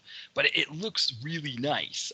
It's flashing, and it's sort of long. It's almost like a music video quality to it. It's almost like you get that juxtaposed with, yeah, we're just driving around in a Ford, Escort from 1993, mixed in with it. Yeah, it's very odd, but I mean, it doesn't, it doesn't, it just you end up noticing it, but it doesn't, I think, impact on your enjoyment of the film, because there's just sort of too much fun stuff that's going on within this movie. Yeah, no, the idea behind the movie is that these computer scientists who work for a major corporation have developed a virus that can essentially hop from out of a computer into another computer device. And that's sort of the main idea, is that you don't need to be hooked up from computer to computer to have this virus, that it can just pop anywhere. And we find out how dangerous this can be because one of the fellow scientists who's kind of working under these two, he and I should point out that they're father and daughter. The daughter's played by Suki Kaiser. One of the scientists is talking to a woman who works for the bus company, and the virus goes through the phone and takes over causes a crash and causes the bus to crash into a building, which, again, this film is a good 6 years before 9/11. So you can kind of have imagery like that in the movie, and it wouldn't have probably, causing there wouldn't be somebody on the cutting room floor saying we can't put that in there. But it sort of gives us a sense of what the technology can do. And then, supervillain Brian James, he takes over the building with his crew of baddies. And the idea is that he's got some sort of chip in his brain that, in theory, would allow him to have the virus jump into his body. And then he could effectively, through a bunch of green, like lasers and lights or whatever, take over any computer he wants. That is an excellent explanation of of a plot that's quite baffling, and probably doesn't really stand up to any type of interrogation. So right, and of course we've got. I mean, this is almost a direct port of Die Hard in a way. Like, there's a lot of Die Hard imagery in this, and so our fly in the ointment is Michael Dudikoff, because he's this police officer who, in a very RoboCop-ish scene, his partner is being held by Brian James, he doesn't take the shot, and then partner's dead, and he ends up getting shot as well, and he is disgraced and leaves the police force and takes this job as a janitor in the building. And the reason why he's there after hours is that he's into some bookies because he's been betting on baseball games, which, just to give people an idea of the sporting hierarchy when it comes to betting or gambling, football is probably the least degenerate, and then I would say like maybe baseball is second, and then basketball and hockey. So he's on the degeneracy scale when it comes to gambling. He's bad enough if he's betting on baseball games. Like there's a lot of variability in betting on baseball. It's not going to be long before he's betting on hockey. Right, exactly. At this rate, the way he's drinking and. Yes. I remember a bartender here in the Philly area. My wife and I were at this sports bar called Chickies and Pete's, and the bartender was talking about that, like his friend being such a degenerate that he was betting on hockey games. Because it really is. There's a lot of variability, a lot of things. I mean, empty net. It's just but yeah, his character. It gives us a sense of how degenerate he is, that he's gambling on baseball at this point. That he's his luck is turned. But he's staying. His buddy who works the front desk, which front desk security guards are usually not long for this world in any of these kinds of movies. He sets Michael Dudikoff up in the building so he can sleep there and not have to go back and face these bookies that want to take him down. But yeah, so that's how we get our fly in the ointment, and he is very much there are scenes in this that are taken directly from Die Hard. It seems like.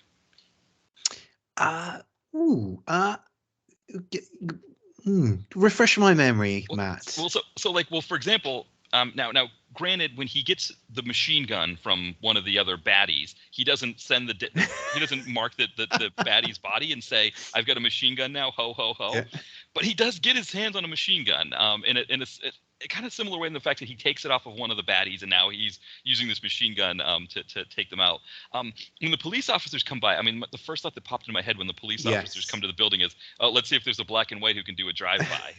And of course, it's not Reginald VelJohnson, some of these two guys. But then it's almost like they merge the police officers showing up, and then because they don't have like a rocket launcher, or what did they have, like some kind of, in Die Hard they had this a car. They have they send in the armored car, right? And they blow it up, and it's like, quarterback is toast, and and Bruce Willis is like, oh, you proved your point, and then Hans is like, hit him again, and that kind of thing. But you kind of get a sense of that with the way that laser device that's shooting from outside is kind of shooting at them. Yeah, and then of course, like when the police officers show up and everything like that, they're taking over and everything. I picked a bad week to quit drinking and all of that kind of stuff. It just like had that feel of Die Hard in a lot of ways. But then, like you said, I would definitely agree. It definitely had feel like Die Hard in a scientific laboratory. Yeah, I wasn't. You've talked me around to thinking of the sort of scenes that were like directly inspired or just outright lifts from the original. You've talked me around into kind of seeing it from that perspective. Definitely. But then it takes from other places too, like the RoboCop. I mean, you see the probe looks like something out of RoboCop, so that the police, when they discover that there's a hostage situation, they send a probe into the building. And of course, because of Brian James, the fact that his evil character is taking over this building, but he doesn't have hostage demands. The police don't really know what's going on in the building, because all he wants to do is get this virus into his system. So he's not really talking to the police saying, oh, if you don't give me this or this, he's not communicating with them at all, so they have to try to guess. And of course, as we would expect, they think that Dudikoff is the one who's perpetrating the hostage situation, which seems a little far-fetched, but they just go with it. But there's kind of a RoboCop sensibility to some of those things as well. So like I said, they seem like they borrowed from a few different places. Well, I tell you one other place that I felt that they borrowed from, and I'd be interested to get your thoughts on this, Matt, is in one scene that they're looking at a computer screen, and the sort of like the company that is sort of behind this computer technology is described as Skynet, right, yes. Which then made me think, is this film meant to be taking place in the same universe as Terminator? And if it is, like where in the Terminator timeline does it fall?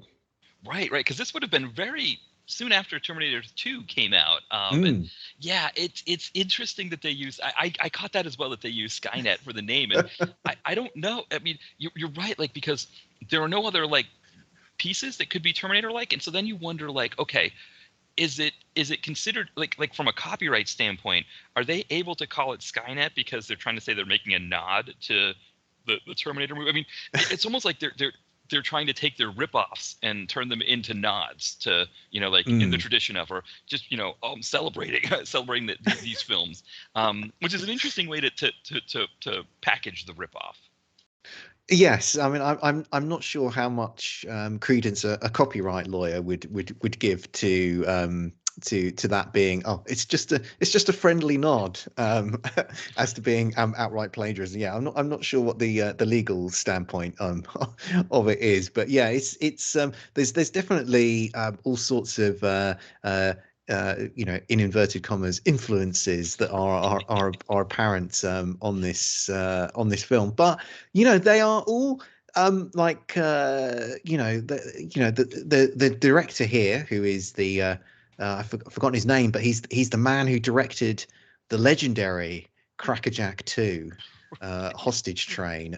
He blends up all of these ingredients, and it's as we were saying at the beginning, it's really this is a really fun film. It's super entertaining. Like Brian James is has got, again, another really as we were talking about in Expect No Mercy. There's really colourful group of henchmen that he has. So there's one that's kind of like a cowboy, in terms of his in terms of his dress and how he talks. There's a Jamaican one. Then there's a lady who's like dressed up in this sort of armor for whatever reason, just to make her look different. And then there's one who's kind of like a sort of he's a very sort of hysterical character. He's got bleached blonde hair. So there's like nice touches have been kind of incorporated to kind of differentiate the characters, because they don't these people, they're just cannon fodder for Michael Dudikoff at various points. So you kind of need to give them some visual flair, I guess, to help us keep track of who they are within the film. Yeah, I loved that the cowboy is complete with chaps. Like that they even give him chaps to really sell the part. And like you said, there was a woman who's sort of like, we can't tell. She's like kind of the main person underneath Brian James, like if they have a relationship or not. But yeah, she's wearing like what looks like a plastic chest plate.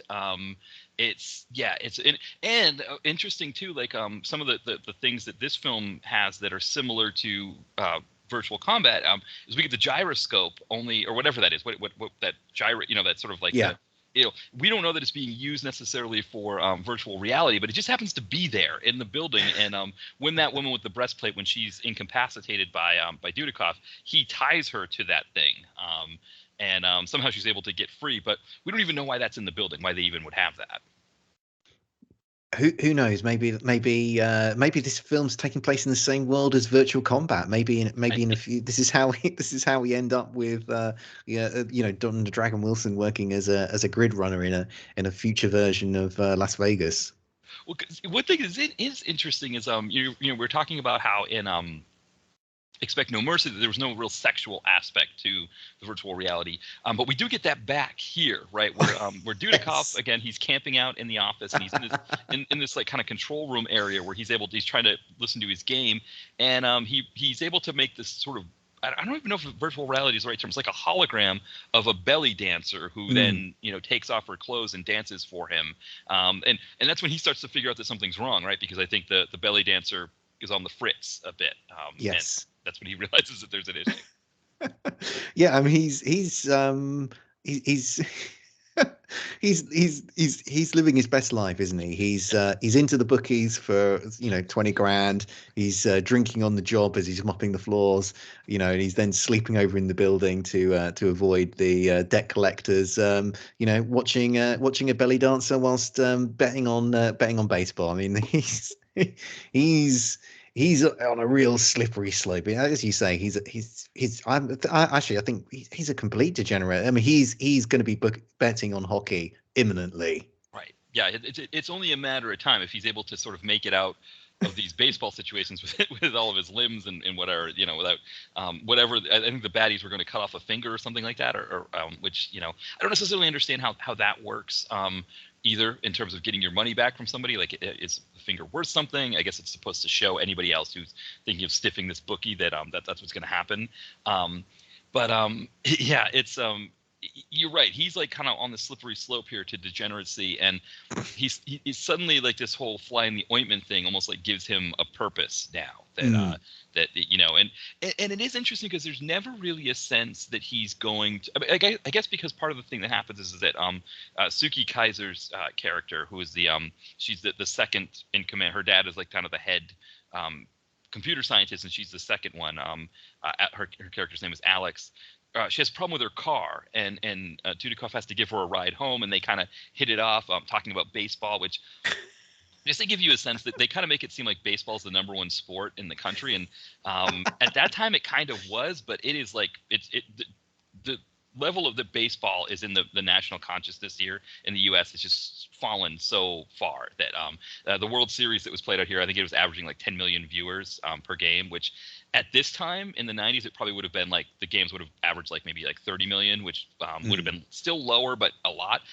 So that's another thing they got wrong, is that there's another science fiction aspect of the idea that baseball is still very popular in the U.S. But the fact that they would be talking about it like, did you see the game, and everybody would know it was baseball, is just not something that, but that's how they hit it off. And it's almost like he's doing this because he wants to save her, as opposed to he's doing this because he's a good guy and he feels like, it's almost like that's where he feels like the pull is. Otherwise he might just escape on his own and leave everybody else to kind of deal with it. Yeah, I think that's a good I think that's a fair critique of it. I mean, I do like that whole like baseball bit, because that's obviously the reason why Michael Dudikoff is stuck in this laboratory like after hours. That's why he becomes the fly in the ointment, is because as we're talking about his betting history here, and then that's how he forges this relationship with the kind of like one of the senior scientists working in this lab, because he's just a lowly janitor. What on earth has he got in common with with one of the most sort of senior employees there? Well, it's their love of baseball. And there's a nice bit of writing here, because actually sort of Michael Dudikoff's getting more than he bargained for here, because she's actually like probably more of a rabid baseball nut than he is, and she's got no time for his views on who should be playing like in the outfield for like whatever team Michael Dudikoff is. She's ripping apart his team selections for the side. So I kind of enjoyed how that kind of baseball was kind of like actually quite important to the plot, and they had a little bit of fun with it as well. Yeah, and actually one of the funny things that this film obviously couldn't have predicted at the time, but that is actually very true about baseball today, is that it is very heavily analytics driven. It's almost to the point that like if you listen to some of these people talk about the game, it's not fun, because they're like, oh, this person's whatever number after this inning is better, and all this kind of stuff, and they kind of just dialed the game down to like this level of minutia that it actually, as a computer scientist, it would be really interesting, because one of the things like a lot of front offices in baseball, when they are hiring people to work on their staff, they're asking them what kind of coding languages they know. Like they need to know Python, they need to know all of these kinds of things to be able to put the data in. And so it's interesting because it's one of the areas of the film. I think they were trying to make her more down to earth, obviously, and show that she's not all about computers and numbers. But it's kind of funny to think of her character today being into baseball. Is like that's probably what it would be, is that she would be into it from that level of like, this character here, if he swings at this kind of a pitch, he's more likely to strike out. So that's why you want to call in this pitcher in the game. And Dudikoff would be looking at her like, you're ruining baseball, and I can't, but he finds her attractive, so then he would let it go probably. But yeah, it's interesting, and they mentioned more baseball geekish, but the Cubs are playing at Fenway Park, which is where the Boston Red Sox play, but the team that they're rooting for is the Neptunes. So I don't know if they're trying to say this whole movie takes place in Boston, in a futuristic Boston, because the and the idea that maybe there's another team that joins baseball, that's the Neptunes, that like they add another team in Boston. But we need some bad Boston accents then, if you're going to set your film in. Exactly. Right, there was no pause. Right, nobody. Right, that would have been interesting with Dudikoff. Try. I guess with Dudikoff you wouldn't want him because it's like there's so much charm in just Dudikoff being Dudikoff that making him talk with a Boston accent would have been rough. But yeah, I was wondering about that, like why they even mentioned Fenway Park, like because the other thing too is that we're talking about the Skynet thing. Fenway Park would be like the only thing that would maybe tie this to like actual baseball that could possibly get like a cease and desist or an issue from Major League Baseball. Because everything else, even like the term the Cubs, like they don't say it's the Chicago Cubs, so it could be tons of teams are named the Cubs. So yeah, it's an interesting thing that like why it's the game is taking place at Fenway Park. When everybody knows that from a baseball standpoint that's in Boston, because Fenway's like kind of one of the more famous parks. It's like the equivalent of like Old Trafford or Anfield or something like that. It's it's the most notorious one, and they could have made up a park and that would have been fine, but they decided to go with that. You're adding so many layers to my appreciation of this film, Matt. Because I never appreciated the hierarchy of sports betting until you schooled me in it, and the kind of like the subtleties of the sort of, well, not the subtleties, the geography of the geography of where the different kind of grounds are for these teams. So yeah, I'm learning a lot from this review of a virtual assassin. Yeah, full disclosure for everybody here. When I was in graduate school, I wasn't working. I was kind of trying to use student loans to kind of pay my way, and which didn't necessarily work out. But to get extra money, I was betting on NFL football games, and so I was pretty good at betting. I was able to kind of it wasn't like making large amounts of money. So if the IRS has an issue with it, and I don't know if maybe there's a statute of limitations on that anyway, since it was the mid 2000s. But yeah, now sports betting is legal in a lot of states in the United States, including Pennsylvania where we live, and so I had to put a bet on the NFL, the Super Bowl, which we ended up winning, and my wife was able to get a candle with the extra money. But anyway. As the football season was winding down, and I was like, well, okay, I'm not going to be able to make money betting on football. Maybe I'll try basketball. And I put like four $15 bets on 4 games and lost all of them. And it was like this understanding that like, okay, once you get past the NFL, because the NFL just, I don't want to get into the logistics of it, but there's something about the NFL betting that if you just bet strictly on who's going to win or lose based on the, different aspects of it, you can do it pretty well. But once you start to get to the other sports, the variability, and I think soccer's, football in Europe is kind of the same thing, where there's a variability where a game could be in a tie, it could be picking who, there's a lot there that you could lose money very easily. But NFL is the one that's a little bit easier to sort of break even and make some money on if you do it right, if you kind of look into it more. But once you start getting into these other sports, the variability just gets to such a degree that like, yeah. And baseball is one that like, and now of course with online betting, you can bet on things like who's going to, what's going to happen with this pitch that's coming up. You can really get granular with it and lose a lot of money very quickly. Well, it's clearly where Michael Dudikoff's been going wrong. He should have stuck to football. Should never have got into baseball. Yeah, and they show actually interesting when the bus is flying into the city and they've got that video there. I think they're showing what they call the Super Bowl on a screen. It's like on a big building or something like that people it seemed like maybe it was an ad for the Super Bowl or something like that. So at least we know that there is still an NFL at that time, and. But the other thing, too, is they use the term Super Bowl, which that's another copyrighted term, which a lot of times you watch things and they refer to it as the big game in quotes. Oh, yeah. Yeah. And so, it would have been interesting to see, yeah, like if, and the fact, too, that they were advertising the Super Bowl when they were flying in there. The Super Bowl happens in February, and baseball is not played in the winter. So that's an aspect of it that I didn't even consider as we're talking about it. Well, this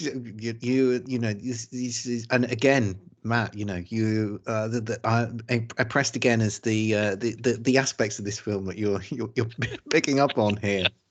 Right. But if I may drag you, may be so bold as to drag you back to the film, but we should probably talk about like the great Brian James, who is in this film, because he's always a tremendous like baddie in these types of DTV films, and he gives a really colourful performance here. He's kind of, you know, we get to see Brian James fire lasers from his eyes. I mean, and we get to see him meld with a computer virus. I mean, you don't get to see that very often. Right, right, exactly. It's almost like when on Gilligan's Island when the Harlem Globetrotters were stranded and somebody got hurt and Gilligan goes in and plays in the game, and there's sort of this joke of somebody saying like, oh, like Gilligan would be playing in a basketball game. Here I am, like, discussing the verisimilitude of the baseball and all of that when here's Brian James shooting green lasers from his eyes to effectively take over a SWAT team because he's got a virus, a computer virus that's green in his system. So, but you're right about Brian James. I mean, even just the fact that like when he's getting the virus into his system, like when they've injected it into him or whatever, and he has to play the part of what it would be like to have a computer virus injected into your system and the possibility that your body would reject it, which is great too. The idea that if your body rejects the computer virus, you die. Like, I don't know if I was an actor. I mean, again, I've never studied the craft. I haven't, been to like the new school where they discuss these kinds of things, but that seems like quite an improv activity, right? Pretend that a computer virus was injected into you and your body is deciding whether or not to reject it. How would you react to that? And to be honest, Brian James, I thought pulled it up the way he was like kind of screaming and convulsing and yelling and stuff like that. And I don't know how, I don't know what I would expect somebody to do in that situation, but he seemed to pull it off. As you say, yeah, a great warm-up exercise, for an acting class, I think is, yeah. How would you react in this situation? No, he's fabulous as the kind of like out of control megalomaniac villain in this. We also get another great bit of Brian James when he spoiler alert like eventually dies in this movie, because he's sort of like dragged back inside the computer, and then we can see sort of Brian James, like a graphical representation of his face on this computer screen, kind of like writhing in agony and presumably frustration at having his plans thwarted on the screen, which again, I thought that was I really enjoyed that particular moment from Brian James as well. Yeah, I love the idea. So what happens, I guess, right, is this is a part of the film I had forgotten about. I had forgotten that all of this stuff happens where once he gets the virus in his system, I think in my brain, that was where the movie ended for me. I kind of forgot all the stuff that happened after. But yeah, he uses the virus. The SWAT team members have these like little devices on their necks that allow them to communicate, and he's able to use the virus to take over those devices and effectively control their brains, so that the SWAT team is shooting against the police officers. And in that mess, he takes Suki Kaiser as a hostage and goes to this big tower where the plan is, I guess, is to infect all of the world's computers. And that's when Dudikoff shows up. They have their final confrontation, and he takes out Brian James. And then while he's laying there on the floor dead, the virus hops from him into the computer, and it's a race against time where Suki Kaiser has to somehow get her program that she created. She created a containment program. She has to get it from the office into that, using the computer, using the internet. She can, she thinks she can get the program that way. And fortunately she does it just in time. And that's when we see like the image of the writhing Brian James on the screen there. And I had forgotten all of that. And I can't believe I forgot like especially the image of him on the screen, like, laughing and being like, oh, I'm taking over your computers and all of that. That the virus, must have decided, well, if I'm going to be anybody, I might as well be Brian James. Well, why wouldn't you be? Yeah, I mean the science here is absolute sort of is absolute guff here. But if you're going to make it guff, I mean, you might as well go absolutely for it, because we've got this sort of, as we were sort of talking about earlier, this idea that kind of computer viruses. Because I think the idea in this film is computer viruses are unintelligent, and the only way to give them intelligence is to like meld them with a human. I think that's a kind of like an idea that is that's at work at here, because they just don't sort of think, they don't have mental, they need mental protoplasm, I think is the actually sort of linking back to virtual combat here. interesting to see the sort of the links and themes that are all at play here. And and then we have this bit where I don't quite know how we get from Brian James then being able to sort of then be able to fire lasers from his eyes, and then just control people's brains from, like, little like radio mics that are attached to people's nets. There's quite a lot of computer science, computer technology is doing a little work to explain a lot of the phenomena that we're seeing in this film. Exactly. Well, and I think one of the problems is this is something that was always.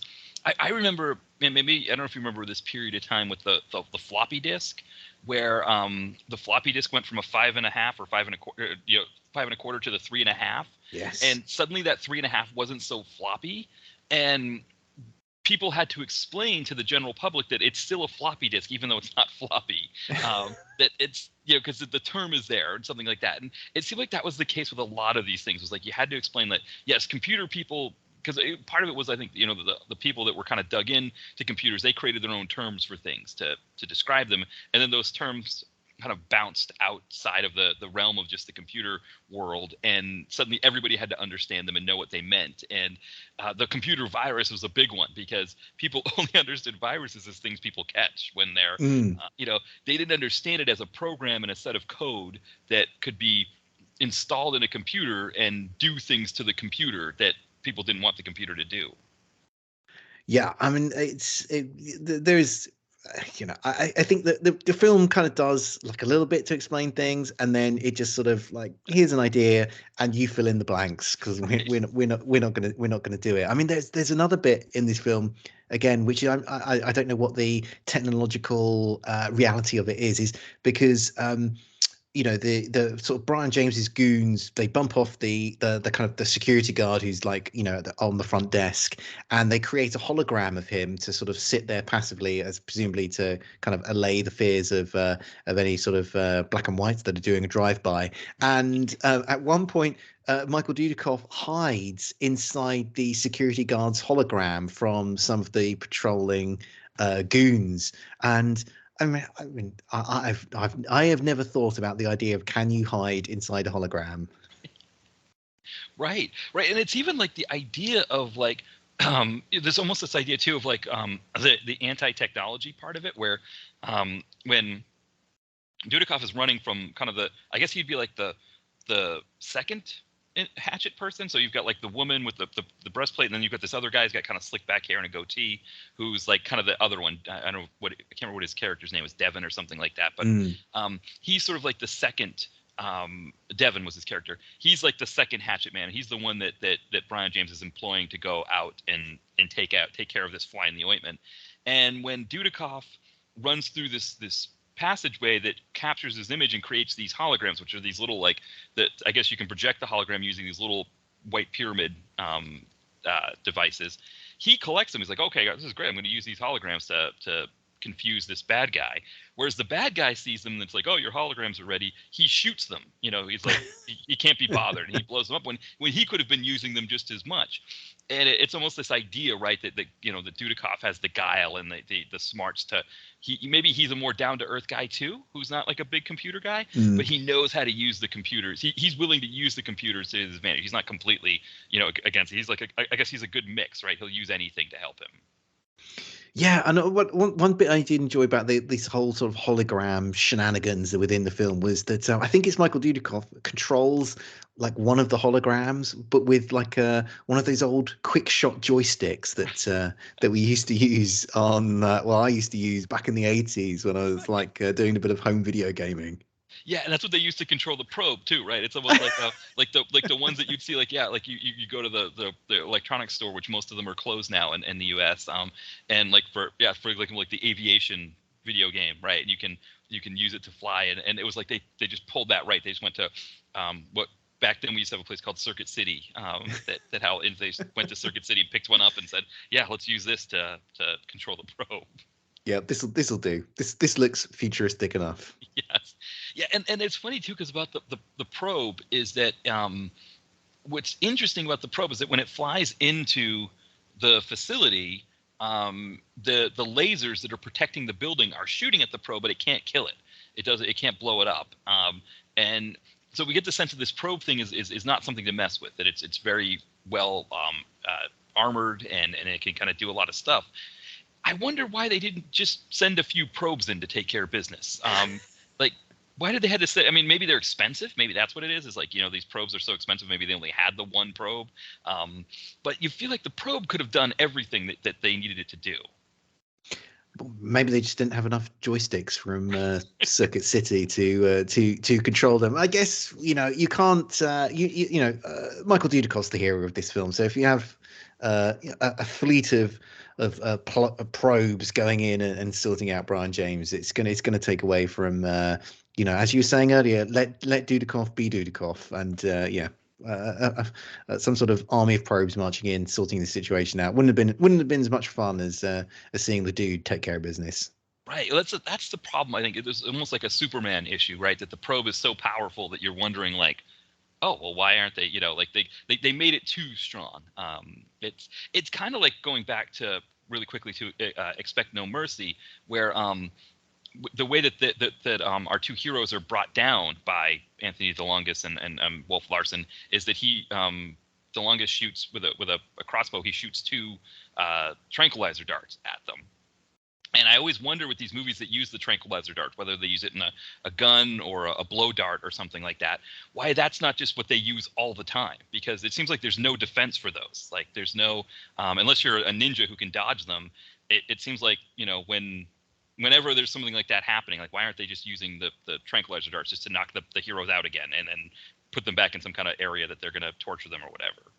And they always and they always sink into some handily available flesh. They never nobody's ever wearing like a thick leather jacket with the dart just harmlessly bounces off. Right. No, it's always perfectly into the neck area. That just seems to always get them. And so, yeah, it's almost like, I mean, this movie obviously didn't have any of that kind of thing, but it's almost like the probe is the same idea as the tranquilizer dart. Like, like they create something that just seems too powerful. And again, I think with a movie with Brian James with green eyes shooting green computer virus lasers at people, I'm probably picking nits that don't necessarily need to be picked. Yeah, if I ever need to get you back on topic, Matt, I think I'm just going to say Brian James, laser eyes. Exactly. Yeah, because this movie, I first saw this movie. My friend and I were watching it on TNT here in the U.S. On what Joe Bob Briggs used to have a show on Saturday nights where he would show these kinds of movies. TNT as a channel does not show any of this kind of stuff anymore. Like they're more. They show more modern pictures, but they used to show a lot of this kind of stuff. And I remember he and I were just completely in love with Dudikoff after that. Like we knew of him from the American Ninja movies, but at one point Joe Bob Briggs did this thing where he read a list of Dudikoff titles, and they were all 2-word titles. And we were just like, well, we got to see all of these 2-word titles. We got to go to the video store and rent all of them. And I think it's interesting how like in American ninja movies, he's supposed to be this like guy with no personality who's just like this stoic ninja who takes care of business. But here there is a lot of personality. I mean, he's always making these faces of like, what's going on here? I can't believe I'm dealing with this. Like, this is, like this, I'm so exasperated. I just want to listen to the game. Exactly. It's a very like everyman kind of hero that he plays here that I think out of all the films that we did, out of all 3 of the films, he has like kind of the most likable hero that you just had to root for. Yeah, definitely. And I think what's quite interesting is that even though he's got this backstory of being a policeman, it doesn't actually feel like he sort of reverts to being a policeman in the film, and that's how he overcomes the villains, and that's how he deals with the situation. It generally feels more like, okay, this is how a janitor would deal with the situation here. I mean, like I found that quite an interesting dynamic within the film. But yeah, he's definitely, even though he's got that kind of police background, he definitely comes across as the most regular Joe of the characters here. Yeah, and maybe that's where the baseball piece comes in, because that is a very like in the mid-90s. I have to bring myself back to the mid-90s sometimes when I watch these, because the sports landscape in the U.S. was different at that time, and baseball was a more regular Joe kind of thing that yeah, that a guy like him would be listening on his radio. I think, what was it? Was it Bad Lieutenant that came out in '92, where a similar situation's happening, where Harvey Keitel's character is losing money betting on a fictitious Mets team, and it's kind of a similar thing where, like, that's happening. And maybe they pulled that from that too, but it is like it it's kind of like a fun, like, it's almost like Dudikoff is having fun with this as well. And I mean, yeah, like you said about the janitor piece, like the fact that he's like crawling in the ductwork and kind of knows his way around the facility to some extent as a janitor would, but and is kind of using everything at his disposal the way a janitor would. Yeah, I mean, how do you think this sits in the Dudikoff canon? Because I would say, like, after this, his films get pretty rough. Yeah. I'd say that the tail off. I really enjoyed this. This is good, but I think after this, Dudikoff's films, I think, tail off quite quickly. Yeah, I was with Ty and Brett. We did like a list of 5 Dudikoffs, and I can't remember exactly what I had, but I know, like, obviously 2 big ones for me were American Ninja 1 and 2. Those were big ones. And then Radioactive Dreams, movie he did with Albert Pyun, which again was before this. It was like in the mid '80s. That was another one that would have been on my list. And then, I mean, this would have been right there. I can't think of anything else that I would have had above this one. This would have been like kind of right, maybe after the American Ninjas. Or actually, I think I had this one above the first American Ninja. I like this one more because again, it was a more fun Dudikoff in there.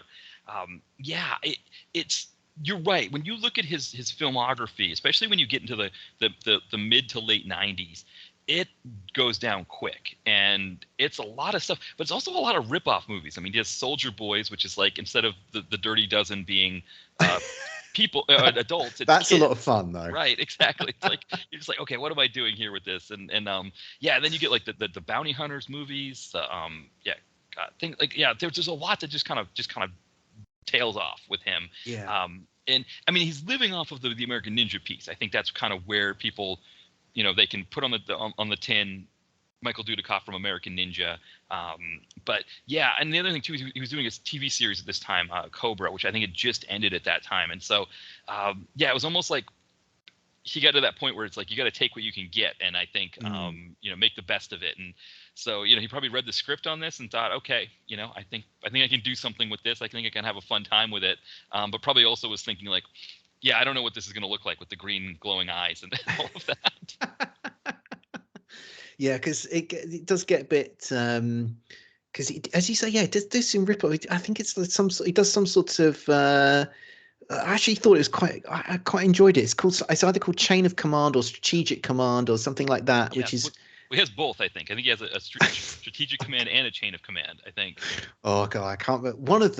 One of his command films, I definitely thought was good. But then he's got things at this period like Black Thunder and Musketeers Forever that kind of come in the years after this, which are not good films at all. And he was pretty much done by the early noughties, wasn't he? I think. Yeah, and I think like Musketeers Forever, I think that was the one that I think Ty and Brett, I think they had that on their like bad group of movies, like that wasn't a good one. He disappears. I think his last one in '02 is a movie called Stranded, and then suddenly he comes back in the 2010s. That's when Navy SEALs versus Zombies, which I think would had a pretty lame exploding helicopter in it. Certainly did. Yeah, that's where he kind of comes back in, but he hasn't done a lot since then. I don't know if maybe he just kind of felt like he did enough, and maybe there's a point where you just get jaded and you're just like, I mean, I have to assume in that 2002 period where you get like Van Damme and Seagal and actors of that ilk start to get into the DTV world. I think unlike maybe like Gary Daniels, who kind of roughed it out and was like, okay, let me find some religious films to be in, or anything low budget's being made in Thailand. I'll just kind of take it. Just give me what you got. Maybe Dudikoff looked at it and said, I'm not going to do the religious. You're making a dance movie in Miami. I want to be in it. Right, exactly. Right. Dudikoff's like, no, I'm not in the dance movie. Forget it. That's enough. I'm done. I've done enough. I've done enough glowing eyes with Brian James films, and yeah, I'll call it a day. Yeah, yeah. I think he definitely got squeezed out by, as you say, those sort of bigger stars like dropping down into the DTV firmament, and kind of like some of the, and obviously there was a sort of the issues with kind of like how DVD sales and rentals were going. That kind of also sort of changed it seemed that changed also like the dynamics of this type of filmmaking.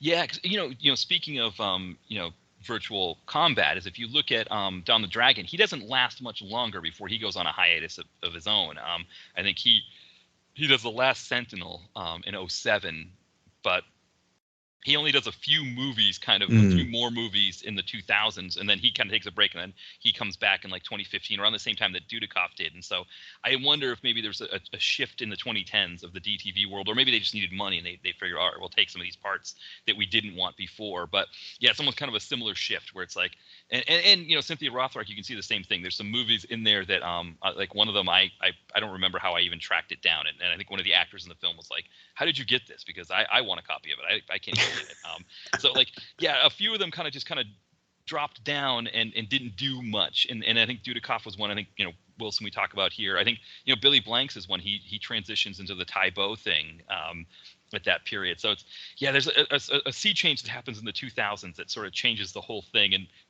whether it's for the better or not, I think, I definitely kind of didn't think it was necessarily for the better. I would have liked to have seen these guys keep making these movies, because now they're coming back in their 60s, kind of doing these smaller parts or, other things in these movies that, it's kind of cool to see them again, but like, it's not like Dudikoff in, Navy SEALs versus Zombies is not Dudikoff in Cyberjack. No, they don't. It's a bit frustrating. I understand. It's a bit frustrating how they use like some of these actors that are coming back. You kind of, we haven't seen them for a while. They're casting them for people like us who are nostalgic about them. So you've got to give them like a cool moment. And like Navy SEALs versus Zombies, I mean, Michael Dudikoff is just in that like command center for the entire film. I mean, they should have just engineered a bit of the film where he saves the day by badassing a couple of zombies to death. Yes. Give him a few kills, get him out of this command bunker, and that and I'd have been happy with that. And if you're gonna put these like these old favorites into a new film, you've got to give them something cool to do. Don't just like dump them.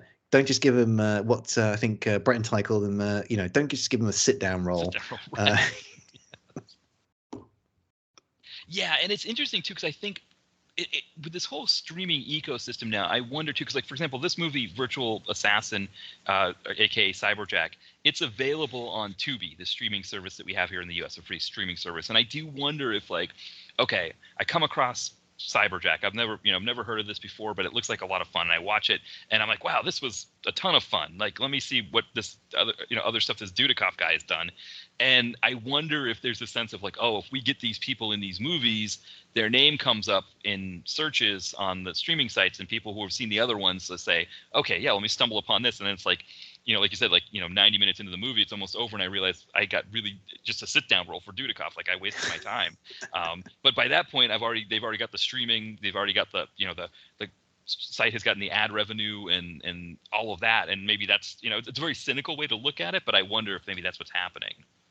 Oh, I think that's definitely what's happening. But I just as I say, I just feel frustrated that he just can't. Okay, we've only got Michael Dudikoff for 1.5 days or something. Okay, we're going to have to do for budgetary reasons, going to have to do a bunch of stuff just in a room with no other actors present. But how difficult would it be just to get him like onto the set for like half a day, kills a few zombies, and then give him a badass moment, and we'd be happy with that. He's in his 60s. We know he's not going to be jumping from a fire hose off the top of the building, a la Bruce Willis anymore. So, but we just throw us a bone is what I'm saying. We know he's only there for a couple of days, so we know we're not going to get extensive Dudikoff, but just give us one good moment and we'll go home happy.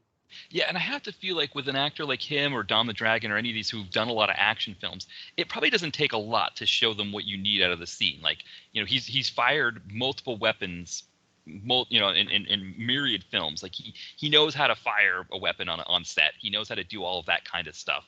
So it's like it wouldn't take a lot to get him to kill a few zombies or something like that. You wouldn't think, but yeah, maybe I'm just not across the details of yeah, how these films are made and all of that. But yeah, you would, as you say, you wouldn't think it would be too much effort to get that woven into one of these films. Yeah. Now, kind of thinking about, as we're sort of wrapping up here a little bit, sort of kind of a whither this this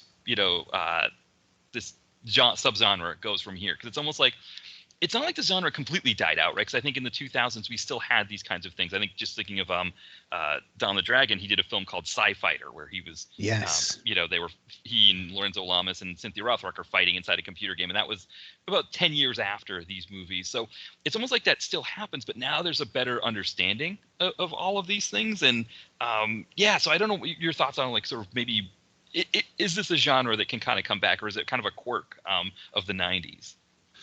I think it is well, I think I think it's both things. I think it is a quirk of the 90s because I think they were capitalizing on sort of large scale sort of ignorance or misunderstandings of like what computers, what what technology could do. So you're not going to see the sort of, some of the sort of stuff that is presented to us in these films. But I definitely think these films have a future.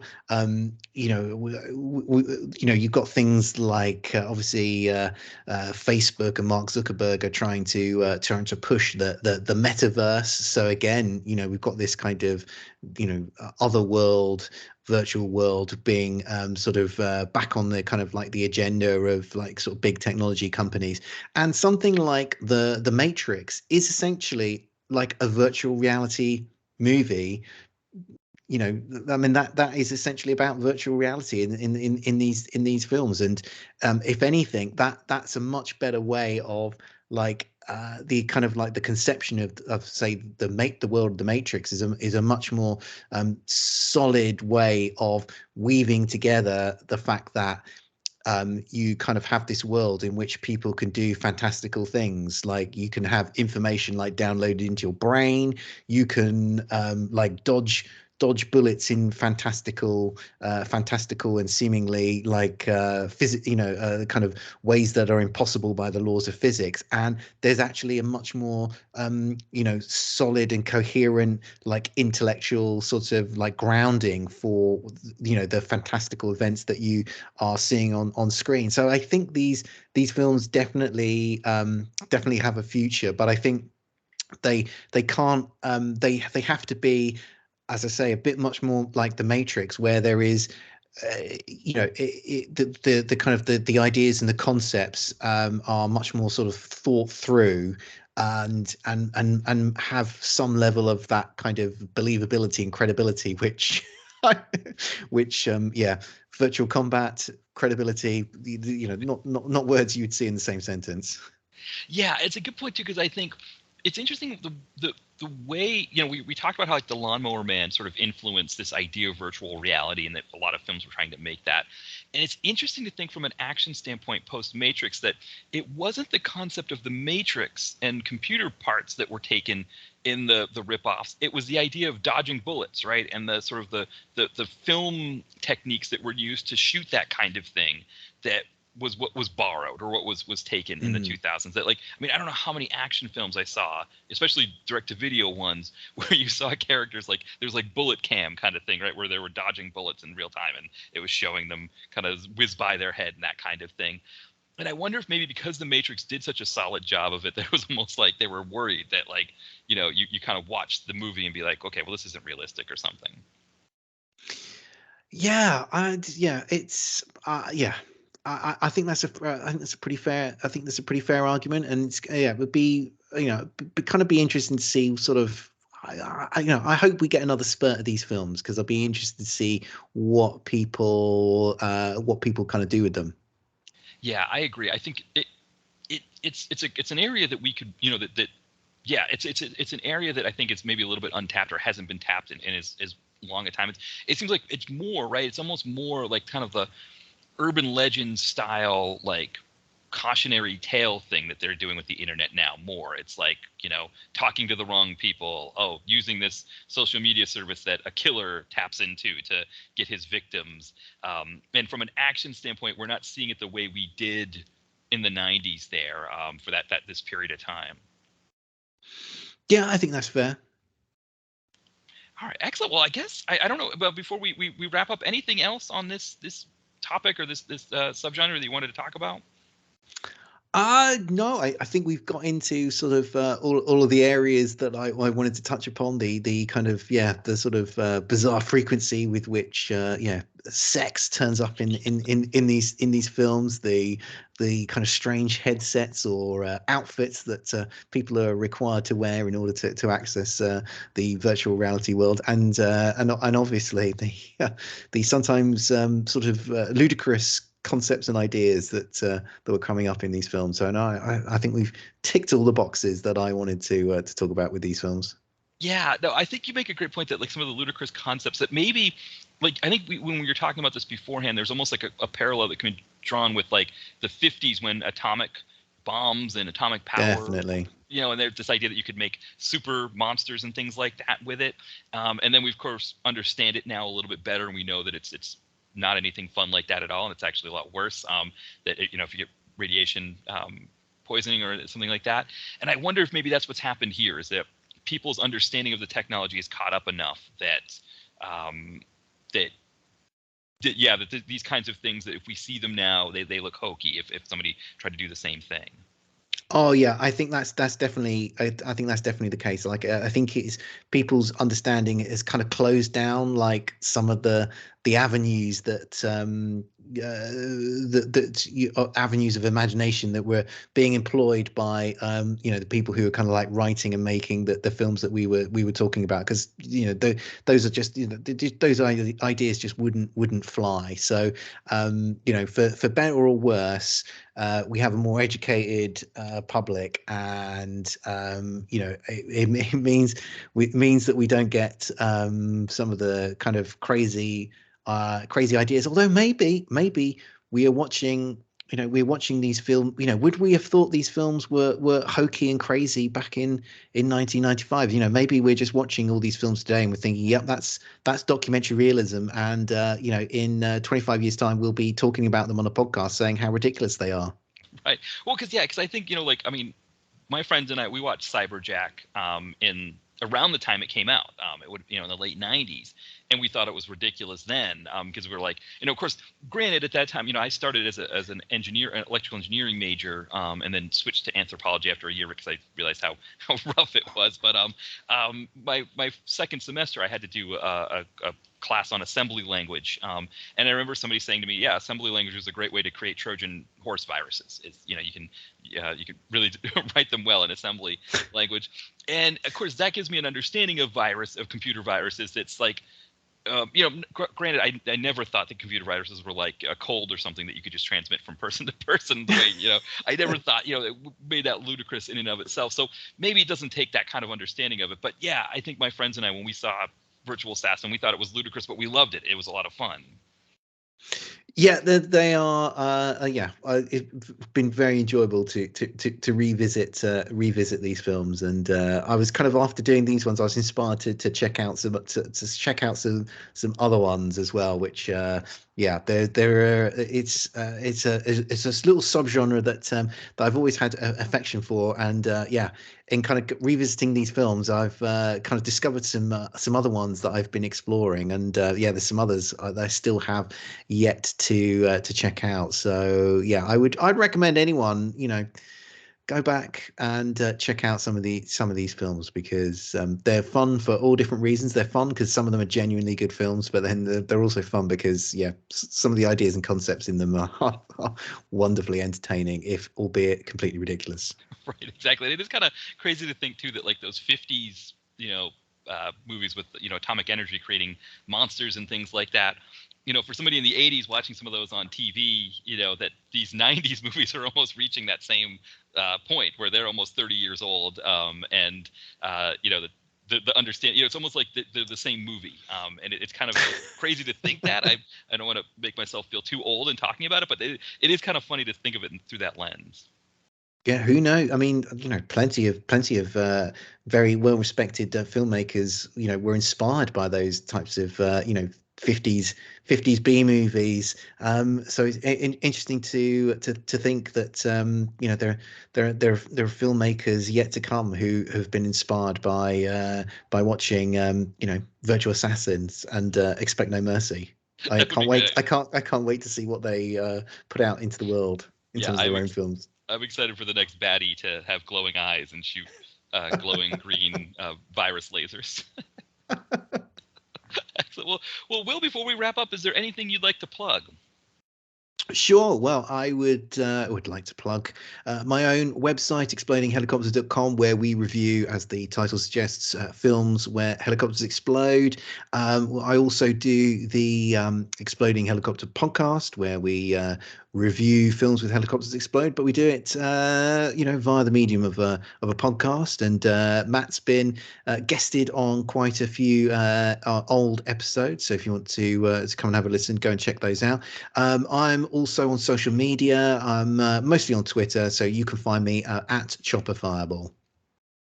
All right, excellent. Yeah, people, if you aren't following Exploding Helicopter on Twitter, I tell you, it is a lot of fun. I think I love some of the archived Exploding Helicopter videos and GIFs that you post. This always kind of inspires me to kind of get back into, if I'm going through a period where work is busy or anything like that, and it's like, oh man, I don't have the energy to watch some bad movies and make reviews and things like that. So it's like, no, there's a lot of fun. There's a lot of fun to be had out there watching these movies that are a good escape, and your posts are a lot of times a reminder of that.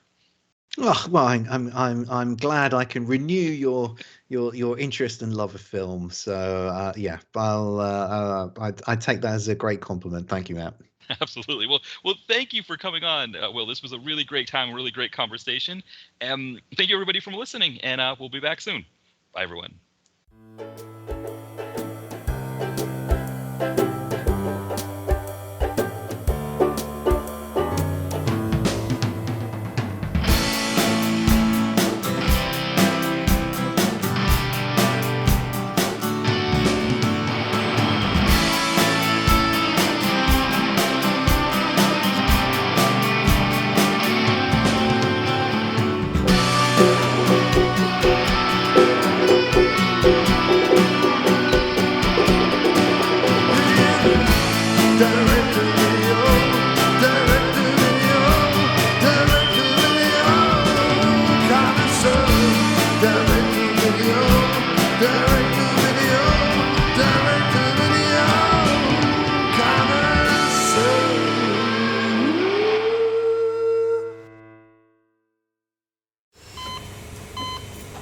Hear that?